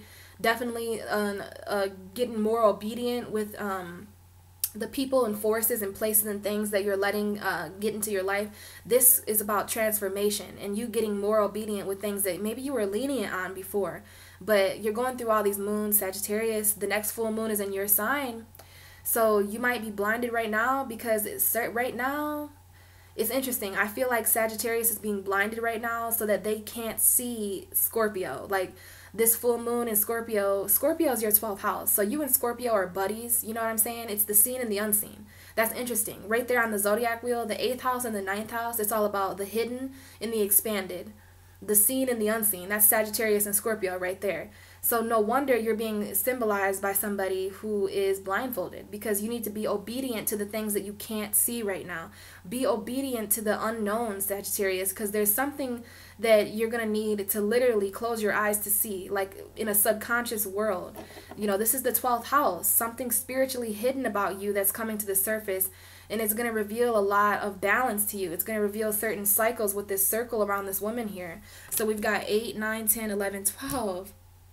Wow, 8, 9, 10, 11, 12. So 48, 8 plus 4 is, what do you know, 12. So this talks about being spiritually obedient. And Scorpio is your 12th house. So 12 is a very important number for you right now, Sagittarius. You're literally like, this is a great card to come up for you.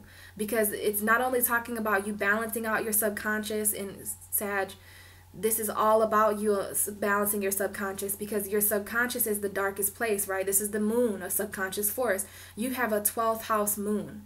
12th house moons are so magical and powerful. There's some things that you're not going to want to see right now, because you are the gift of sight anyway. You're going to be able to see it come the full moon in Sagittarius next month. So right now you're being obedient to clarity, right? She's got that sword, because swords in tarot mean clarity. It means your mind. So right now, Sagittarius, if you're losing sight of something, if you're not able to see it, just know that the universe is doing that on purpose. Just like Cancer and Libra, there's certain things that they can't do right now, because it's like the Scorpio is so interesting. the universe uses Scorpio energy so interestingly. It's the only time of year that certain things could be hidden from us, or you know, this is the time of year where what's shown to us is so important that it's like, in order to see something new, we have to be blind to something old. Okay, so I'm not sure if that makes sense to you, Sagittarius, but this is a 12th house transformation for you. We even have the number 12 cycles, okay, and balance. So make sure that your subconscious thoughts, which is, it can be very dark, the 12th house, especially when you're a Sagittarius with a 12th house Scorpio. This is very intimate spot of your chart, and this is going to be very life-changing. That's why the universe is giving you it's like in Libra season, you were given this balance beam and this sword. Like, I don't know if you guys have a significant Libra energy in your life, but you've got this sword to help you see clearly and to cut anything. This is like a defense mechanism mentally. And then you've got this balance scale that you've learned, that you got with the Libra full moon. And I just feel that it's not so much about seeing right now, Sagittarius. And I know that's interesting because you guys are the house of sight. So try your best to see with your eyes closed right now, okay? This is about faith and about entering an unknown realm, even for you, Sagittarius. Bottom of the deck is confidence. So it's like only Sagittarius could, because you guys are a very confident sign, even if you're secretly insecure. You guys bring a confident energy with you because you're the mutable fire sign. So it's interesting that we have confidence. It's like being confident even though you can't see your own reflection, right? Now, come on now. That's interesting, right? I am not very confident if I can't check my reflection, but there's a need here to remain confident in the dark, Sagittarius, and to remain confident and be obedient to your confidence. Like, the universe is testing you right now to see if you're ready for this full moon next month. Like, are you going to be able to remain balanced and confident even though you can't see what you're usually able to see? Right? It's like, and it's interesting, you guys are the centaur. So whenever I see a horse and a human, I think of Sagittarius.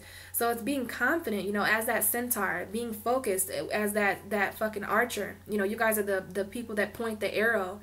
And then we have these leaves in the corner. So I'm seeing transform. Some of you are this is gonna be a confident transformation. You guys are going to become way more confident over the next couple months with this moon in your 12th and moon in your first house. This is about your spiritual self, Sagittarius. So this is what's transforming. And it's like your confidence is going to be purified. So that's why you're being blinded temporarily right now, just so that you can balance the unseen out. There's times in our universe where the subconscious needs to be balanced. It's kind of hard to balance the subconscious when you're using your earthly eyes. So, you know, this is about your confidence.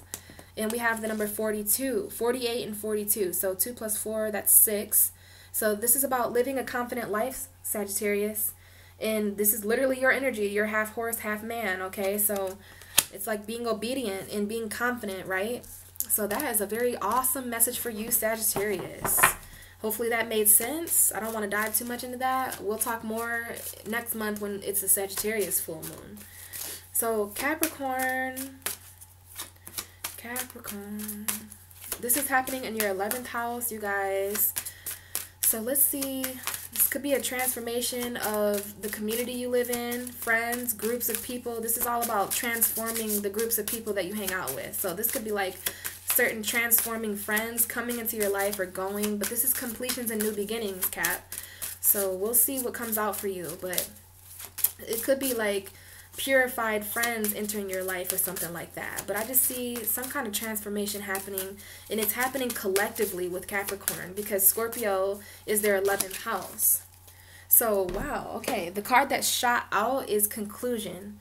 So this is another number 12, but we have 2 plus 1, which is 3. So this is literally a conclusion, Capricorn. This is interesting to have on a full moon because full moons mean endings and beginnings, right? And we literally have an ending and a beginning. We have a chapter 1 and the end. So you want to think back, Capricorn, to any beginnings and endings that you have had so far. Now remember, in a couple months, you'll have a full moon in your sign. So there's a book being written, Capricorn, and it needs to end so that a new story can be written, right? This is a story of transformation for you. And there's literally going to be a conclusion, right? A conclusion is a story ending. So this is the transformation that happens. This is like the ending of something so that you can start this rebirthing process, right? And it's interesting because we have the underlying energy as the High Priestess of Water, and underneath that we have fragments like Taurus got. So emotionally, Capricorn, I know you guys don't pay attention to your emotions as much as you could because you're more of the earth goddesses, but we have a very good accurate prediction right now of your emotions being all over the place, because we have fragments in the high priestess of water. So I do see that Scorpio is revealing the secret of you guys secretly being a little bit emotionally, maybe some depression for some of you, or just feeling very, very ungrounded emotionally, right? Because this is talking about your foundation. And then we have that woman that's floating above ground. Now, this is different than what Taurus got, because Taurus is stable. Capricorn, you're all about action. And if your feet aren't on the ground, if you're not feeling grounded, you can't really do anything, can you? You can't really proceed and move forward, right? So this is about you grounding yourself, not only literally ground, like this is Taurus season. So your feet should be on the ground.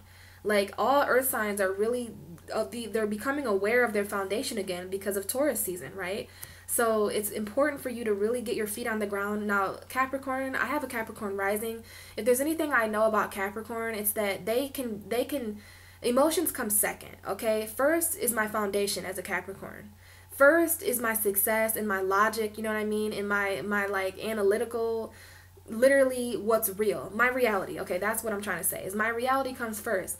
Because that's what causes me to be emotional as a Capricorn, is me not feeling grounded and stable. So that's kind of how I know a little bit about Capricorn, is that obviously there's something about your foundation that, or your lifestyle even, because we have the 15, which is 6. So there, you might be living a lifestyle that is not making you feel grounded, you know. And how does a Capricorn not feel grounded? Well, if their home isn't put together right, or if they're not financially stable, or if their reality isn't making sense. I mean, it literally feels like your feet are not on the ground, and it's because of these emotions. But this is going to play off of each other, okay?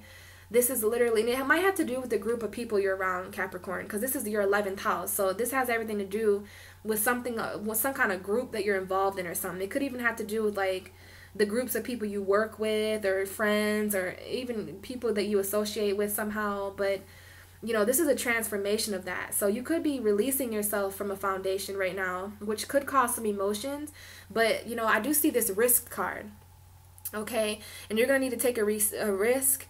And literally, like, you know, I definitely see someone who isn't on the ground here as well. She's like jumping from her foundation, and then we have this spirit that is not on the ground. So spiritually, emotionally, Capricorn, you are definitely not grounded, which it might be a good thing, because the universe is kind of telling you to take a risk here. And we see 2 depictions of 4, right? We have 31, so this is 4. Then we have the high priestess of water, which is 4. So it's telling me that there's something deceitful around you, Capricorn. There's something that you need to let go of deceit to start a new beginning of who you are, right?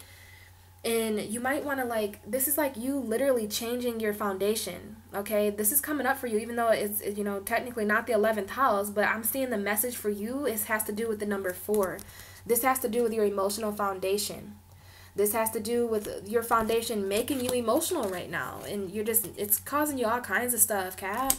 You know, so it's like, at least you're, you know, this is a card that's surrounded by earth too. So this is this card comes up, and I know it has a different meaning, but when I get this for Taurus, Virgo, Capricorn, I talk about it differently, because I see someone who's spiritual around earth, right? And then, oh my God, I didn't even talk about this with Taurus, but this is death and rebirth. So, oh my goodness, look at this spirit. Right? So there's a part of you that is dying, Capricorn, so that you can be reborn. And this has everything to do, like literally, this is a spirit, right? This is the spiritual, like, accurate depiction of someone who is being emotionally and physically reborn, taking a risk, right? To jump. It's like she jumped and died or something, like hit the rocks at the bottom, and now she's a spirit of earth. But that's just like one thing coming up there. But what I really feel the need to tell you, Capricorn, is that there's an emotional conclusion. There's some sort of emotional story that you've been writing for a while. Could even be for years, you know what I mean? But this moon is definitely trying to transform some kind of ending for you. Because you need to close the book to one chapter and start a new one. Literally, there's chapter 1 and the end. So there's a chapter that's over for you, Capricorn, and we have the number 12 up here. So this is spiritual, right? We even have the high priestess of water here telling me this is spiritual, this is emotional, this is your foundation. Something changing emotionally with you, Capricorn, with this full moon in your 11th. there's something spiritual changing for you as well. And it might have to do with the number 3, because we have 12, which is 1 plus 2. I do feel that this is supposed to be 12 for you guys, but it's also numerology, so 3. Some of you might need to start communicating. Maybe some of you need to start writing. Maybe some of you are going to have to write some kind of note that says goodbye or something, because this is like a written depiction of a conclusion. Like, you need to speak, and speak spiritually and use your emotions, which you don't usually do, Capricorn, but this is something that's really emotional for you. And I know it is, because of your foundation is being fucked with. But you know what's ending and beginning, Capricorn. And it might have to do with certain people. This is your 11th house. So, you know, the same book is being written. There's just going to be new characters, because Scorpio wants to transform some of the main characters in your story, right? Including you. You are the main character. You have to understand that this story is being written about you. But everyone else is just filler. You know what I mean? This is just filler for the story. It's all about you. So make sure that you're making decisions for yourself. And that, you know, you're just letting this energy transform you, because there's the death to one book and the beginning and rebirth to a new story. And it's emotional, Cap. So I'll let you guys kind of take that how you want, okay? But we're going to move on to Aquarius. Aquarius, this is a 10th house full moon for you guys. Scorpio signifies your 10th house, which is why Aquarius takes their career so seriously. Because this is a very intense energy, and your career is always transforming, which you guys don't always like, because you guys are a stable air sign. So you guys are always secretly doing things and making decisions in the name of your mental stability. Like, if something threatens the mental stability of Aquarius, good luck. Like, they're not really going to indulge into it. Because, I mean, they're the air sign. They're the fixed air sign. So it's all about mental stability. And it could be the very mental stability that is transforming for you right now, Aquarius. Almost called you Scorpio. Could be some Scorpio Aquarius action going on. But let's get a message as far as your 10th house. What's transforming for Aquarius for this full moon in Scorpio? I do feel that it is career related for most of you, but remember, the 10th house is not only about career. The 10th house is also about long-term goals, you know, your future, your legacy. So this is your legacy, Aquarius, but, you know, career has to do with our legacy. Our legacy has to do with what we're bringing, or what we leave behind after we die. Death and rebirth. Interesting. So let's see what's going on for Aquarius. Aquarius, 10th house, full moon in Scorpio.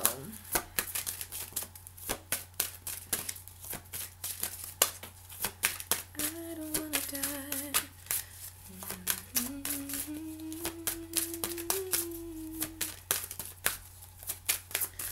Aquarius energy. Extra hidden, I'm seeing. No, Aquarius and Pisces, these are the signs I have left to do. Oh, definitely mysterious signs hanging out at the bottom of the zodiac wheel. A lot of Aquarius, Pisces energy floating around me lately. So I know that there's some interest. This moon, you know, this is happening in the 10th and 9th house of Pisces and Aquarius. So definitely some interesting energies there. But let's focus on Aquarius and get you guys a message for the Scorpio full moon. Let's see what's going on with you guys. Okay, finally, we get some cards that came out. So we have at the bottom of the deck an important reminder. So keep in mind that this full moon has everything to do with not forgetting something, Aquarius. And this is definitely a mental reminder to not forget something. And we got all this earth growing around here. So this is Taurus energy as well. And there might be some kind of secret that you don't want to forget, or some kind of reminder. Okay, so that's interesting. But we had some cards fly out, which is we have the fledgling. Now, this fledgling is the number 1 card. There's only one way to take that, right? This has to do with you and a new beginning. So, Aquarius, this moon has everything to do with a new you. This is you literally transforming. We have this woman's chest is like on fire. I mean, it is literally burning with passion, okay? Scorpio reminds me a bit of fire as well, okay? And then we have this moon on this woman's head. So this is literally like a new mental beginning. The fledgling is the very first card. So it reminds me of the Risk card. It reminds me of the Fool card, because the Fool card is like this in tarot. So this is like the sky is the limit. This Scorpio full moon is transforming, you know, the beginning of a new journey for you guys. trust me, if you're an Aquarius watching this full moon is going to be literally the beginning for you. Like, this is like chapter 1. This is the ending, obviously. Like, every full moon means an ending and a beginning. So for you to get this card, and it came out with playful. So Aquarius, this is literally, this is a playful new beginning for you. It's like, don't forget to be playful, you know, on this journey. You know, I know you've been through whatever you've been through, Aquarius, and you've seen what you've seen so far, but it's like, that does not determine the road ahead. You know what I mean? Like, this is, I feel such a fresh new energy right now, just as an empath picking up. Like, I just literally feel that you want that. You know, it's interesting that this moon is on this woman's head in this picture. You probably can't see it very well. And then the moon is being dangled over this cat. So it's like, play around with this new beginning mentally, Aquarius. This is literally a new playful mental beginning for Aquarius. We have the 44 up there, which is 8. So another 8th house energy. It's like, Aquarius needs to play around with this energy, which is interesting, because we have this in a very serious part of your chart. The 10th house is like the most serious house of the zodiac. It's the house of Capricorn. But the universe is still telling you it's time to have fun and not take everything so seriously. You can be kind of, you know, you can be a stickler for that, Aquarius. You are so stable that you don't have as much fun as that you really want to. You know, you're everybody's helper, everybody's healer. You're the star card, right? You're always busy and multitasking. Well, just make sure, you know, it's spring, you know what I mean? So this is like a new beginning, and you want to make sure that you're playing with this energy. This is a transformation of your life, Aquarius, of your journey. So you might be transforming into someone who's just straight up happier. Someone who's just has a new journey of playfulness. Someone who's not, you know, doesn't have anything to be careful of or anything like that. Like, your mind is going to be transformed, Aquarius. And it's like time to play around with some of the thoughts that you've been having. And knowing this Scorpio energy, it's thoughts that only you know about. Like, usually that's the case, unless we share our thoughts. Aquarius does share their thoughts a lot, though, because they're the air sign of fixed air. So they have stable communication. So as far as those thoughts that you've had deep in the back of your mind, it's time to come on out with them and play. Like, don't forget about those thoughts and ideas that you've had, right? And there's something here with loyalty as well, like being loyal to a reminder, like a reminder to be loyal or something. But don't forget the moon. Don't forget. So we have the 28, 44, 1, and 28. So we have 10. So it's interesting that this is happening in your 10th house, and we have the number 10 here for you. So there is something about the career or something about your legacy. There's some kind of 10th house reminder here for you, Aquarius. And this is the underlying energy. So I love when numbers work out like that, because the number 10 is important to you with this Scorpio energy. But don't forget your career. Don't forget your legacy. Don't forget to be playful about that too. We literally have 8 and 10, 44, but 4 plus 4 is 8. So something hidden in the career, okay? But you're just wanting to be playful. You're not wanting hidden stuff in your career anymore.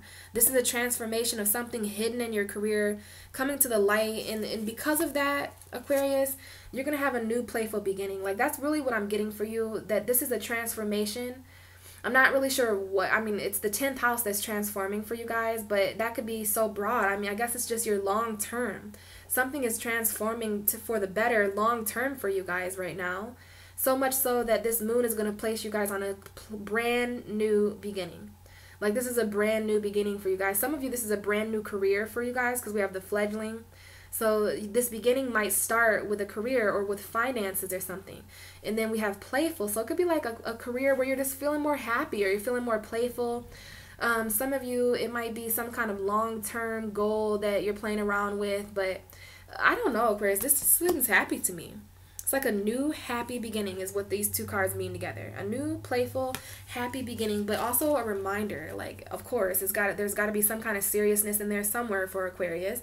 Like, so there's some kind of reminder that this full moon is also trying to give you, Aquarius. And then we have invisible that I just pulled, and then air. So Aquarius, just like Scorpio, you know, there's some kind of, this is the high priestess of air, okay? And so that's interesting to come out for an air sign, because you're an air sign. So there's something spiritual happening mentally with you. This is like the Ace of Swords. So it's like communication a little bit, maybe some kind of some kind of clarity for the lifestyle, because we have the number 6. But this is the high priestess of air, okay? This is great to come out for an air sign. And there's like invisible air. It's interesting because air is invisible. So you guys, the air signs should not mind this energy at all, because air is, you can't see air, but you can feel it. So maybe Scorpio does very well with air signs and water signs, because you can't really see beneath the surface of water. I mean, and honestly, earth is very hidden too. You can't really see the root. But yeah, I just picked up a message there about air, and the unseen about air. Air cannot be seen. You know, and that's why you guys try to talk a lot about what you see and what you think. Thoughts can't be seen either. So there's something there. I wish I would have said that to Gemini and Libra as well. So that was your full moon message there, Aquarius. Best of luck on that new, I mean, this seems like a very, when you have a new beginning like that with a Scorpio full moon, I mean, it's just going to transform everything. So it's actually a beginning that you can start without the baggage of your own dark past. You know what I mean? This is like a brand new beginning for you, straight up. Clean slate. Pisces, we almost got vision. But let's focus on Pisces energy. Let's get a Pisces. This is happening in your 9th house. Scorpio is your 9th house of higher learning. So this is a very expansive part of our chart. This is a full moon. So there's going to be certain, the 9th house is all about learning. So there's going to be certain things that we learn about through expansion. This is like the expansion of darkness. We can work a lot about with that, with the expansion of these secrets. So whatever Scorpio does with this energy, Pisces is going to be learning from it. We're like the students of Scorpio right now, learning from this. It's like a hidden lesson. Like, I just feel like night school a little bit. Like, we're going to school in the middle of the night and nobody knows. It's like a class that only Pisces and Scorpio are going through or something. So, you know, don't get me started on how the 8th and 12th house are like buddies, okay? Like, the 8th and 12th house, even every time the 8th and the 12th house come together, it's just, I mean, that's why there's so much interference when a Scorpio and Pisces gets together. Of course, of course. So, interesting. Oh, we had a card flip over, though. What is this card? This card flipped over first. Now, what? Is that the same message for Taurus? I think Taurus got this same message or something similar to it. So there's definitely some synchronicities here, Pisces. The card that flipped over first, but I didn't see it first, so it was kind of hidden. Interesting. We had fragments come out. So this card, I can't remember. I think it came out for, I know it came out for Taurus. But this card has shown up a lot in this Scorpio full moon reading. And it does bring a spiritual element with it. But for Pisces, this is different than Taurus and Capricorn and all that and Libra. This is talking about, because it's different when a Pisces feels fragmented, because we are so emotional and we're the 12th house. So we're always dealing with little bits and pieces. Fragment energy doesn't even feel fragmented to Pisces, because we're always dealing with these energies, right? We deal with a little bit of this zodiac sign, a little bit of this zodiac sign. We have 2 different fish swimming in different directions. So we always feel like we are scattered, right, Pisces? Our energy is very scattered. So it's interesting, this fragmented energy that's coming up for the zodiac signs. A lot of us are feeling a little bit all over the place because we just went through Aries season where we've just like, we're these new people all of a sudden. So Pisces, this ghost here, remember, this is death and rebirth. So this is the part of us that is dead. And it's like ascending, okay? And it's interesting I use that word ascending because the 9th house, Scorpio is our 9th house. So we're learning from a lot of different things right now. We're learning from a lot of different pieces. We got a lot of different pieces of the puzzle, and the universe is like, Pisces, do something with this. Collect it all. You know, Pisces is the last piece of the puzzle. We are that last piece of the puzzle of the zodiac, right? We complete the zodiac wheel. So we are the masters of, you know, we are the opposite sign of Virgo for a reason. We are spiritually analyzers. Like, we're just like Virgo, except we're very spiritual about it. So what Virgo figures out in the logical realm, Pisces figures out on the zodiac wheel and with everyone, and spiritually and collectively. So, you know, we do sacrifice. People say Pisces sacrifice. Well, the reason why we sacrifice parts of ourselves like this is so that we can enter different realms and do certain jobs that only a Pisces energy would be able to do. We allow a part of ourselves. We are never both fish at the same time. A lot of people think that because we're symbolized by the 2 fish that we're 2 different people. It's like, no, dude, I just have the ability to tap into different parts of myself. So this is the part of us that is being transformed in a different realm. I see a very spiritual element here. And we do have the number 6 up here. This is number 15, but 1 plus 5 is 6. And so, you know, this does have a lot to do with life and the way that we live our spiritual life. Now, some of us, this really could mean a sadness, though. This card does come up for people who feel a little bit all over the place. They feel scattered, you know. Sometimes, it's, even as a Pisces, it just doesn't feel good to have everything all over the place, right? Especially in a grounded earth sign like Taurus season, you know. And for those of you who have Taurus energy, you get a lot harder on yourself around these logical times, because it doesn't make logical sense to have a piece of you here and a piece of you there. But remember that you're a Pisces, right? And you've taken an oath. You've taken if you're born as a Pisces, you have a spiritual oath to be all things. And, you know, when you're all things, you're nothing at the same time. You know what I mean? So this is about you really ascending spiritually around this time. And there's all this earth. So it's like you're literally ascending beyond earth. Like there's a part of you that is a spirit now that is just floating up above, you know what I mean? But it's interesting because this came out with trapped. So some of us even feel kind of mentally trapped right now. Don't worry, because this came up for Libra, came up for Taurus. So mentally we're trapping ourselves so spiritually we can ascend. Okay, there's something happening right now. The universe is temporarily trapping us mentally so that spiritually we can ascend and go on. You know, like you can trap a certain part of a Pisces, but we can still fly spiritually. Do you see how that is there? That bird is trapped, but the person is still ascending. So there's a message here about Pisces. Even if you feel trapped where you are right now, you are not ever, you can't trap a spirit. You know what I mean? Spirits can travel through walls. Time, space, and existence don't apply to spirit. In Pisces, you're one of the most spiritually intuitive signs, and going through, there's a reason why Scorpio is our 9th house. It's because we learn the most through what's hidden. Okay, because of Scorpio being our 9th house on the Zodiac wheel, Pisces learn more in the dark, right? We learn more through these trapped energies. We learn more through these spiritual ghostly realms, right? We just know a lot about that. We really do. And you know, it's really about not feeling trapped spiritually, even though you're trapped mentally or physically, because there's more parts of you that Scorpio wants to reveal to you, right? Scorpio wants you to unground yourself. Even though it's Taurus season, we have to break all the rules so that we can spiritually ascend. And that could be what's transforming for us, right? Our lifestyle, our spiritual lifestyle. But then we have the 7 here. So it's interesting, we have 6 and 7, because 34, 3 plus 4 is 7, and then we have 5 plus 1 is 6. So we literally have numerology going on here. So this might have to do with our lifestyle and relationships. There could be something that we're trapped in relationship wise, and we're trying to float away lifestyle wise, but that's just going off of the numbers there. But I just do see that this has to do with our life and the relationships we have with all things. Pisces have to have a relationship with all things, because we can't be biased. What if Pisces only had a relationship with certain energy, right? Then somebody would be left behind. When you're the 12th house, when you're the last house of the universe, everything travels through you. Everything travels through you. So that does make Pisces feel a little bit like an identity crisis, like we're trapped in this fragmented world. But if anybody could deal with that energy, it's you, Pisces. And the bottom of the deck is oath, and then we have strength right underneath that, and the differences. So we are strong. Our differences, the light and the dark, the differences between the light and the dark are what give us strength, Pisces. It's where we are. We're never going to be at home on earth. We just don't belong here. Okay, so if we want to feel at home, we have to literally embrace all the differences of all things. You know what I mean? We are only successful when it comes to that. And we've made a spiritual oath, okay? So this is 12, right? 9, 10, 11, 12. No, this is the 13. 9, 10, 11, 12, 13. So 13 here, another magical number. 13 reminds me of very magical, like Friday the 13th is why it reminds me of that. So we have taken an oath within our darkness, you know, and not a lot of people know that Pisces, we do these things in other realms. I mean, but hopefully if you're watching this video, even if you're not a Pisces, you can see that while trapped, Pisces is still ascending.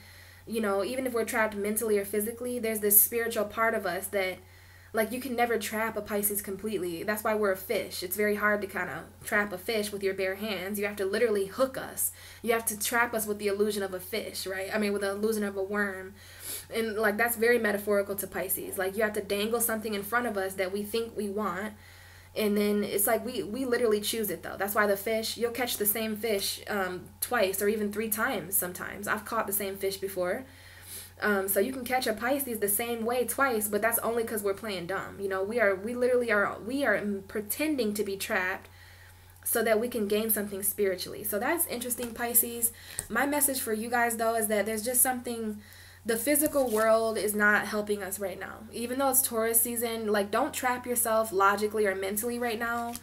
If you do feel trapped, chances are you are literally thinking about something too earthly. Pisces, that's the quickest way to trap a Pisces, is making them think about numbers and logic and right and wrong, okay? We're meant to fly. We're meant to have lots of different versions and pieces of ourselves, and that ultimately has to do with the spiritual oath that we have taken between our own differences, right? The light and the dark. Literally, the light and the dark, the flying and the not flying, the trapped and the untrapped, the spirit and the physical. So, you know, that's something interesting there, Pisces. Just know that this full moon is transforming what you know. It's transforming, and it's expanding transformation for you, Pisces. It's transforming the education you have towards your dark side and towards the light. So I'm going to get, this is so long of a video, but I'm going to get a card for everyone. And I don't know if this was meant to come out, but we have the card Self-Worth, the same card that kind of entered Gemini's reading. So the Scorpio full moon is definitely intimate, and it's definitely about, you know, transforming. And it's interesting, self-worth, this is Taurus energy. So what we have here is Taurus and Scorpio. And then, you know, what we have underneath that is literally two differences. So right now, universally, we are learning from the differences between light and dark, which is Scorpio and Taurus. Taurus is the light. Well, Taurus and Scorpio are both dark, but as far as the first half of the zodiac wheel being light, and then the second half of the zodiac wheel being the shadow sides of those, this is differences, okay? The apple and the orange, the white cat, the black cat, up and down. This is yin and yang, okay? Masculine, feminine. This is what every full moon represents, the light and the dark. So we've got the moon, Scorpio, and the light, the sun, and Taurus. So it's interesting that we have differences there. And then we have Scorpio and Taurus, literally, because self-worth is a very Taurus energy. And we have the 32 there, right? So 3 plus 2 is 5. So that might be something there. We need to really, there's a pleasure from self-worth that we can get. We need to have fun and embrace our self-worth. And then we have this Scorpio energy, which is the 22. But that equals 4. So we have 4 and 5 here. This is literally 32 and 22. So definitely some synchronicity going on there, guys. This is about letting go of things that don't mimic our self-worth, okay? The more you love yourself, the more, this is Taurus, okay? Taurus is all about worth. So to me, this is symbolic for Taurus energy. The sun is showing us awareness of our own self-worth. It's showing us what we really are worth. It's showing us the awareness of value. One thing that I said about Taurus season is that when the sun enters Taurus, we become aware of earth and enlightened on worth. So it's like the worth of earth. Those two words rhyme.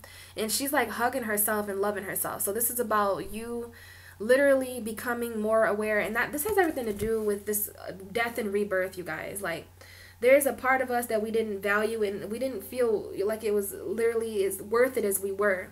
But there's a new part of us that we are becoming. Now, remember when I told you that Scorpio is symbolic for butterflies? So this is a time of letting go for all of us. There are certain things that have been cocooned in the darkness for so long. And we have this water back here. So this is definitely Scorpio energy. And this moon is a cocoon.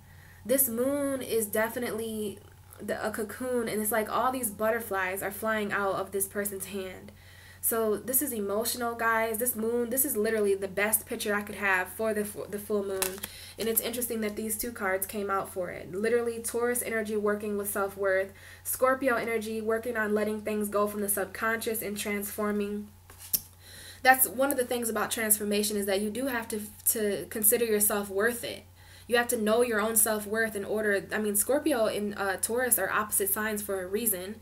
So, you know, and I just seen 222 on my computer because I've been talking for 222, 18 now. So the fact that this is 22, this moon might have something to do with 3 2s or 222 or something. So I'm going to look up when I get off here what that spiritual means, what that means spiritually to have 222 or 22 or 3 2s or whatever, or 2 3s. So guys, my final message for you is that we are all transforming into better versions of ourselves. versions that we're going to honor more and that we're going to think are more worth it. But it is going to involve letting go of something very beautiful, you know. That's why Scorpio is the house that it is, because letting go is a beautiful process, you know. The thing that happens to the butterfly or the caterpillar when it turns into the butterfly, you know, letting go is also emotional, which is why there's earth and water in this picture here. Literally, I'm not sure if you guys can see that, but there's like a waterfall back there. So just let it go. Let things go that no longer serve you, and let things go that keep you away from your self-worth, okay? This is the picture that I want to leave you with. This woman who looks very mysterious, has all these tattoos, but she loves herself, and she's in earth. So we literally have earth and water, and we have letting go and worth. So this is, I can't tell you how much this is Scorpio and Taurus. So we are letting go. This is a time for letting go. Every full moon is a time to let go. And we're letting go of the old versions of ourselves in order to transform and be reborn as these new butterflies. So this is the message I have for you guys. Keep in mind that it's this light and dark that is going to allow us to see the differences and to keep hope in these new versions of ourselves. This is a very important full moon, you guys. And sorry this was so long, but you know, when you get talking about all the things that are hidden in the universe, this is a very Scorpio is my 9th house, so I get very educated when I talk about Scorpio energy and stuff like that. But thanks for listening. Hope everything was relatable and helpful, and I will be back to talk to you guys again on the Taurus new moon in May.